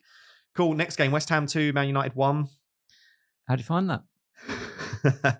Wow. I mean, we'll discuss the manager situation in a second as well, because that's going to be interesting. But this game was one of our better performances the first half. Strange to lose Ten Hag off the back of this because he was just let down by the team again. I'm not saying it was a perfect performance. And in the second half, we conceded 4 big chances. We conceded 5 big chances across the game. Like, it wasn't a great performance, but the first half, we should have been 3 or 4-0 up. Garnacho hit the crossbar. Bruno Fernandes missed a not straightforward header, but a header that you'd expect him to convert. Højlund had a chance. We should have been comfortably in the lead. And then we speak about game state. It's a completely different game if we go 2 or 3-0 up. And then you would imagine that West Ham either have to go for it completely, leaving space, or we just dominate for the rest of the game. So I feel for Ten Hag in this game. I don't across his entire tenure because it's been an absolute disaster. But in this game, we really should have been winning. For me, the take home from this is Garnacho is just great. I really do think that Garnacho is a good FPL asset. He's averaging almost 3 shots in the box per 90, over 1 big chance per 90 this season. Under new management, it's only going to be Ruben van Nistelrooy anyway, but maybe even better. Like, you can't not give him the minutes. He's getting 90 minutes now on a consistent basis. I still think if you're looking for a player between 5.5 and 6.5 million in that mid-price, I am not a biased Man United fan. I'm very pessimistic, but Garnacho stands out to me as being great. Dalot also looks really good. Missed quite possibly the worst open goal of the season. I mean, literal open goal. Yes, it was bouncing, but Dalot's technical ability is better than a lot of midfielders in the Premier League. I really mean that. Like, his ball striking ability is the one thing you can't criticize him. He scored at least 3 goals from outside the box for Man United in recent seasons. I would have put Dalot as like the 3rd or 4th most likely player to convert that. If I had to put my money on it, like, he's not the sort of player that you would expect, but it's good that he's in those positions. I expect him to continue starting. Again, if I was looking for someone around that 5 million price, along with maybe Konate, Dalot does still stand out as being a really decent asset. So for me, if I'm pointing to 2 United assets that I would be interested in picking up, it is Garnacho and Dalot. No idea how Bruno Fernandes keeps dodging points. Missed a big chance, created 2 big chances. That's another 3 big chances he was involved in game week 9. I don't know how, and it's not Ten Hag, by the way. New manager comes in. The issue with Fernandes isn't the chance creation. It's that his teammates aren't converting. So it continues. Unless the new manager suddenly changes the way they kick the football, maybe it is on Ten Hag because it's been underperformance for the last since he's come in, but I don't understand how that's on the manager. Maybe it's the confidence he instills in them or something like that, but it's just really poor finishing from all of our players. So yeah, if I had to sum it up, I feel like overall, maybe a draw might have been fair or leaning towards a Man United win, but we should have never lost that game. And I think given the game state, given the way the first half went, we should have come away with 3 points there. Interestingly, Bowen took the penalty in the final minutes because Paquetá came off at half time. I've seen West Ham fans calling for him to not start in the future. Yes. Because he's been attitude-wise poor. No one can doubt his technical ability, but he's not bringing much because of his poor attitudes, supposedly according to some on Twitter. So if he doesn't start or if he continues to get early subs, Bowen being a 90-minute man on penalties when he comes off, maybe some interest in Bowen there. So, what do you think? Anything to add to what I've said there? I don't. I just go along with a lot of it, actually. Yeah, I think the Paquetá thing, I don't think that it's a bad attitude. I think he's massively overworked. He's playing, he's traveling off to Brazil, playing everything in Brazil, comes back, plays with them. He's been, fantastic for them. He's obviously got a lot hanging on his head. Yep. With, which has to be stressful. It has to be stressful. So it weighs on him, definitely. But he looks really leggy. And he's a great player, but he looks leggy. So I do think they would want to try and restrict his minutes a little bit, try and give him a bit of a rest, which is obviously fantastic for Bowen. Yeah, I don't mind a Bowen punt. I don't think the fixtures, the form, anything is quite there enough for me. But if you were to say that you wanted to bring him in, he's picking up points and maybe on penalties, set pieces, goal threat, he's not bad. So yeah, we did get the news about an hour before we started that the Man United manager, Ten Hag, has been officially sacked now. I think Man United have announced that. So in terms of how I think that'll affect Man United from an FPL perspective, I have no idea because it'll be Ruud van Nistelrooy that will take over. Yep. And as much as Ruud will instill something slightly different with that Man United team, I'm not sure that a massive amount will change all of a sudden. I'm not expecting a sudden formation change or tactical change because Ruud's been there since the start of the season. If Ruud wanted to instill something and it was good enough to listen to, you'd imagine Ten Hag would have taken that on board. So we know that I think under Ollie, we won our first 8 games with him as interim manager. Yep. There was this new manager bounce. There was this excitement to finally just get something new happening. And maybe we'll have that with Ruud. Maybe it'll just be this weight lifted off the players' shoulders where all of a sudden they weren't playing for the manager. No one there was playing for the manager. They didn't want that manager in charge, sadly. And so I do wonder if we might get a bit of a new manager bounce. The fixtures are there for Man United. This is a good point from an FPL perspective to get Ruud coming in. I just think we need to assess it. I still think that as of right now, Fernandes, if he can suddenly convert, then great. And the players around can, great. Garnacho is still great value. I don't think I've suddenly changed my opinion on a lot of Man United assets. In terms of the next manager to come in, who do you think is most likely? If you had to put your money on someone now. I think Van Nistelrooy will be there for the season. Okay, so you think we'll just keep him in? Just see how he gets on? The fact when he came in, I was like, oh, that's interesting. I think Man United have been an incredibly loyal club, and I think it will be Van Nistelrooy for the foreseeable. I think the timing makes me think Van Nistelrooy because I think if they wanted a new permanent manager to come in soon, I feel like they needed to sack Ten Hag at the start of the season or after. I know when Tuchel was talking to England, I was like, guys, we're going to sack. Yeah, if we're going to sack Ten Hag, can we do it before Tuchel gets taken? Yeah. So that makes me do wonder if they are going to give it to Van Nistelrooy. I've just pulled up the market odds at the moment. This is changing minute by minute, but at the moment it is Ruud most likely, then Xavi. Not a big fan of the Xavi appointment. We've seen how much better they've been under Flick. I don't mind it, but it wouldn't be for me. Amorim, I've not watched enough of. Heard very good things. Very young manager, exciting. It'll be fun. Yeah, Amorim would be fun. Did you say plays a 3-4-3? 3-4-3 normally. So maybe an adaptation there for Man United. Southgate, I got the results with England to some extent. Yeah. Doesn't excite me that much. Nagelsmann's moved up. That is the hands down, everyone I think would accept that that's the manager to go for. If we can pay off the German Federation, however much that is, and he's interested, Nagelsmann's got to be top for me. Thomas Frank would probably be my favoured option outside of Nagelsmann, but that's a bias. I know what he's all about. Amorim might be a much better manager. I don't watch the Portuguese league enough. So Thomas Frank, I'd be excited by because I like what he does at Brentford and plays exciting football. Graham Potter, I've never been overly... he did a good job. Maybe. It doesn't excite me, but maybe that's just because I've seen enough of him. McKenna and Carrick, they're together. wouldn't mind either of those, but I just think, why not just keep Rude at that stage? There comes a few when you start going for that. You're like, just keep Rude. The only other the only other manager that I wouldn't mind is Terzic. Again, not a manager that I've watched a ton of, but heard pretty good things. And I do wonder if he might. Interestingly, Zidane is all the way down, as is Ollie. Doesn't look overly likely at the moment. But yeah, I guess let's wait and see. I would be very surprised if Rude isn't given at least a month, at least like 3-4 games. Yeah. I would be surprised if we get a new manager in 2024. Yeah, I think the earliest we're probably looking at is after that little January break in 2025. We might get someone come in, but unless Nagelsmann says yes, and I think we do everything we can get him in now. Cool. The final game then, before we move on to some sort of quick fire questions: Arsenal 2, Liverpool 2. Good game.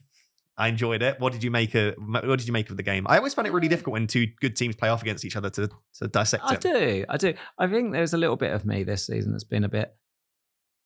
It's been a bit sad for me that we've got like Arsenal, Man City, and Liverpool, the best three teams in the league, comfortably. Yep. But they're all very focused on controlling the game. Yes.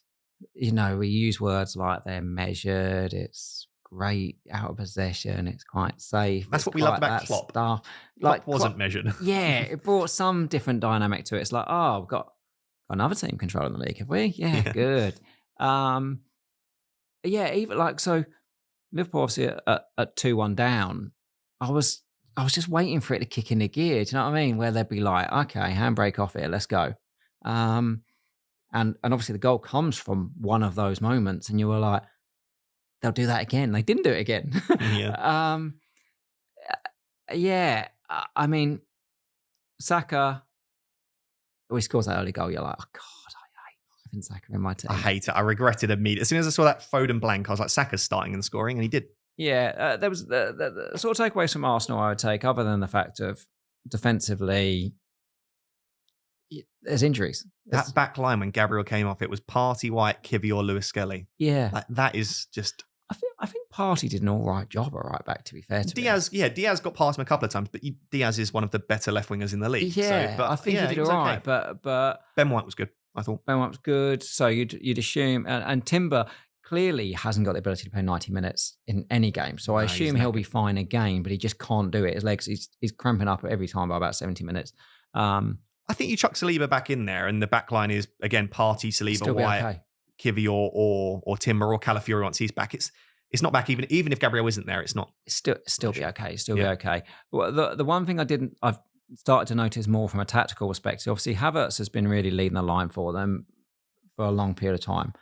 But what they've lost is that kind of link man to Saka by Odegaard. Everything used to follow through that right, and you'd have that there. And I assume that when Trossard come in, he would be that link man to it. I've really noticed that in this game, that Trossard actually stayed as the 9, and Havertz pulled across to be the person that would get that ball to Saka. So Saka then's in front of him. So you're like, oh, that's not good for Havertz almost to an extent. He did a lot of fantastic work. I'm sure Arteta at the end of the game would have said, Havertz, brilliant. Yeah. But from an FPL perspective, it was a disaster if you own Havertz in this one. So when we were listing our list of forwards, where would Havertz be? Similar to Solanke, I would feel like on him on that place. I don't really want the guy that's doing the work. Yeah. I want the guy that's in there. So it's just great for Saka. He's obviously just an elite player in this thing. And because he does all of the good stuff, he scores, and it's almost always 9-10 points. Like, incredible. Salah, I find Salah really, really interesting. I find when I watch Liverpool, because they're more controlled, my brain tells me Salah's worse. That's what my brain tries to tell me, that he's worse. My brain tells me every week when he scores his one chance and stuff like that, yeah, but he only had that one chance. That's what my brain keeps saying. He only had the penalty. He just finds ways to score. But what is the difference is that this bit I mentioned earlier about the recalculation of the bonus. He's shooting on target. His shots on target. So 77% of his shots this season have been on target. That's higher than at any point in this season. He gets 1 bonus point every time he shoots on target. He shoots 2 times on target every game. Yeah. There's an extra 2 bonus. Yeah, he gets fouled. He's actually dribbling a little bit more than usual because he's actually collecting the ball a little bit deeper, which enables him to go past someone, as opposed to he used to always get in behind. So Created so many chances as well. So all crazy. these things, and what you're also seeing is not only is the perfect storm of who gone up, but the defensive assets are staying back further, so they're not creating as much as they used to, which is hurting their baseline. And it's also in a position where if they do concede, it's horrendous for their baseline. So last season, his average baseline was around 9, and Alisson was like 17, Robbo was like 17, Trent was like 16, Van Dijk was like 15. So they had such a big start on him that even if he scored a single goal, so last season in 7 games he scored a single solitary goal. He got 4 bonus points in those games. Never happens, basically. This season, because they're not doing as much, his baseline is 14. That's high. That's a big bump. But their baseline's also come back a little bit. So they're now around the same baseline. So in 4 games already this season, he scored a solitary goal. 3 games this season, he scored a solitary goal. 3 bonus, 3 bonus, 2 bonus. So he scored double the bonus already. That's why he keeps getting 10 pointers. He's getting 10 pointers every time. Rather than 7 pointers. He's already on 16 bonus for this season. Yeah. He got 25 all of last season. We're in game week 9. And that really adds up when we're talking about captaincy as well. That's an extra 6 points you're getting every time you captain him. Maybe he's getting the bonus. So the amount of times you see someone that hasn't got Haaland, they're like, yeah, just got 20 points again from my Salah cap, and you're like, yeah, like he just doesn't always even do much in the game. Not done much, but he just walks away with 10 points. Yeah. You're like, oh. Yeah, I really do want to get Salah into my team. I don't own Saka or Salah at the moment, and I'm almost prioritizing in my head Salah slightly, just because I feel more comfortable captaining Salah. Like Saka, I never feel quite comfortable giving the armband, whereas Salah, Palmer, Haaland, because of their explosive ability, I do. That's the bit that I'm trying to wrestle this week. So if you're in a good position where you can have Haaland and Salah this week, then I think incredible. Well done. You're in a really fantastic place. Is it a terrible week probably to drop off Haaland? Yeah, it probably is. Like Bournemouth will probably let him in behind. He'll almost certainly score some points. But what moving that switch to Salah does is it gives you a good captain this week, because he could easily end up with a 10-pointer again, if not more. Because at some point he's going to brace on these things as well, and then suddenly it's absurd things. But it also is the drop-off from Haaland to Cunha, Haaland to Whistler, Haaland to Wood. Is that drop-off actually? So if you said to me this week, would I rather go into this week with Rodgers or Cunha? This is it. The cheap forwards are so good that maybe that pivot from Haaland to Salah makes sense. Maybe that does. Yeah.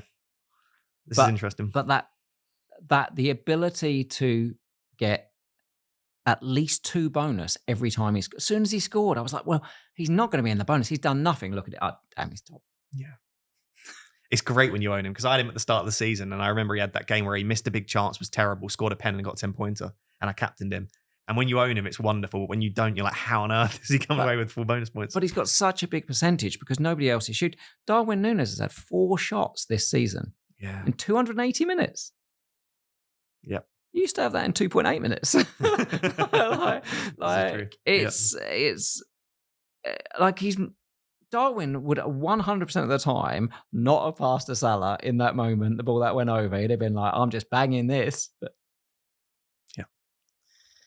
cool. Right. So those are the games then. We've been speaking for a long time about those. So hopefully that was helpful for you, understanding our thoughts around some of those key players.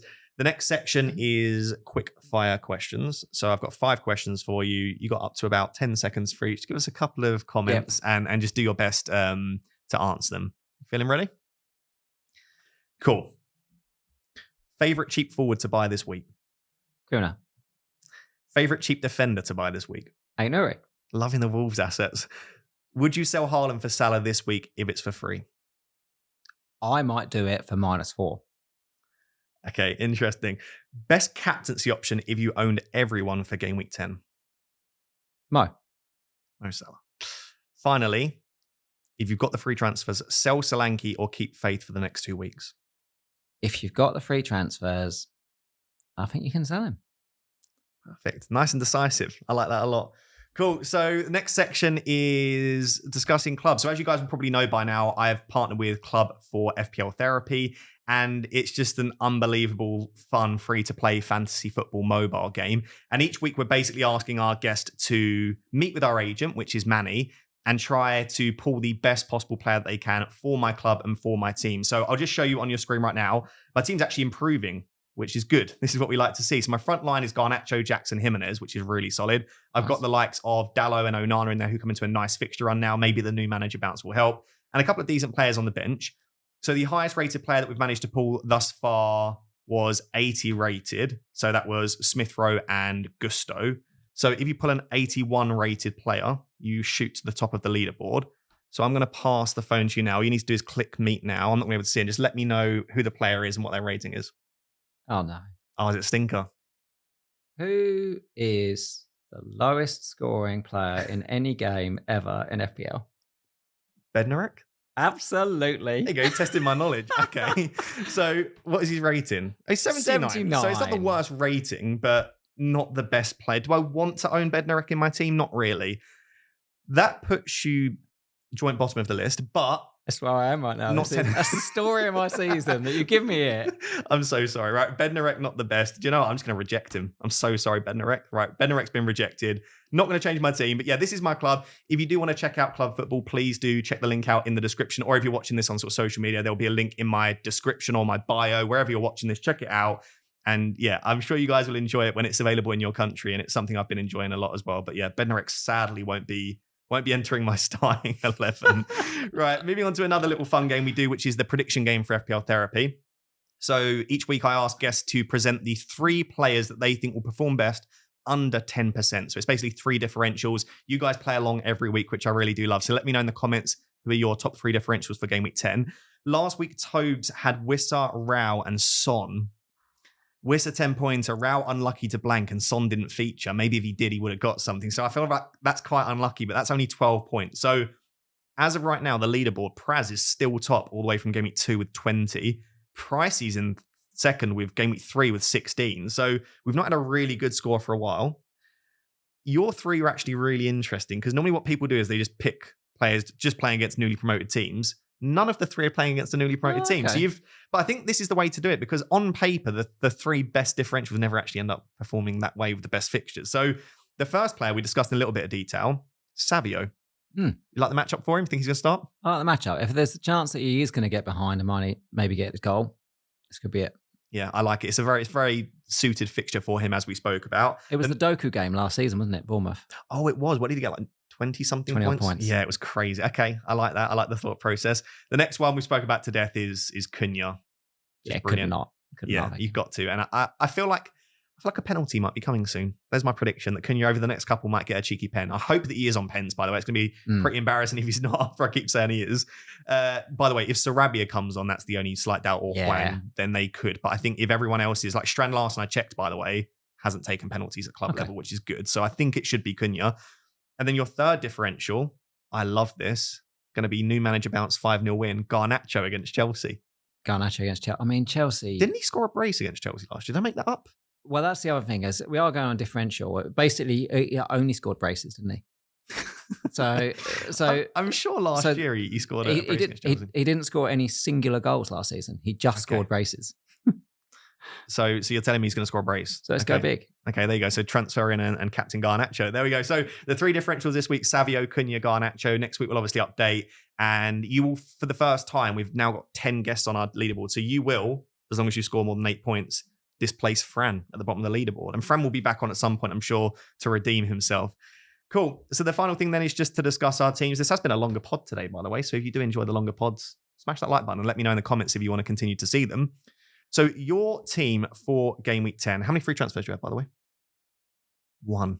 Okay, so you've got 1 transfer to sort out this mess. I'm joking. It's not that bad. So we've got Raya in goal. Currently, Gabriel sat on the bench. Maybe could potentially start if he's fit and available, although double up against Newcastle, not great. Your back 3 at the moment is Lewis against Bournemouth, Aitner against Palace, Mikalenko against Southampton.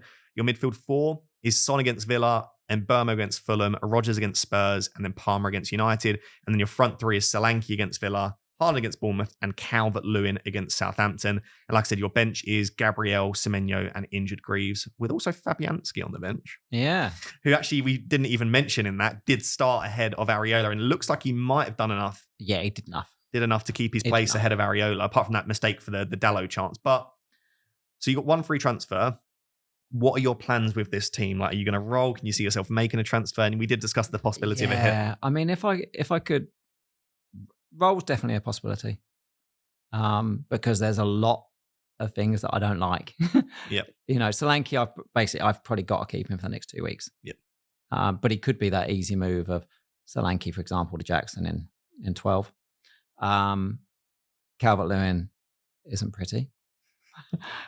See, it looks on paper, I look at Mykolenko and Calvert-Lewin, I go, they're great this week. Yeah. Mykolenko probably is, to be fair. I don't have an issue with the Mykolenko pick, but yeah. I didn't expect I'd be going into a game week with Lewis, Mykolenko, and Ait-Nouri as my back line. When someone else reads it out, mine's even worse. What? Mine's even worse. So you could roll. There's no terrible fixtures for those teams. Yeah. But I think, you know, we need to know about Gabriel, how long he's out for. If that's a long time, then maybe there's a move there. Albeit, again, I'm not sure this is the week for it. Yeah. So the potential, which would be -4, is that I would do Haaland to Kuna, and I would probably do Semenyo still to Mo. Okay. Which would mean I would bench Rodgers. Yeah.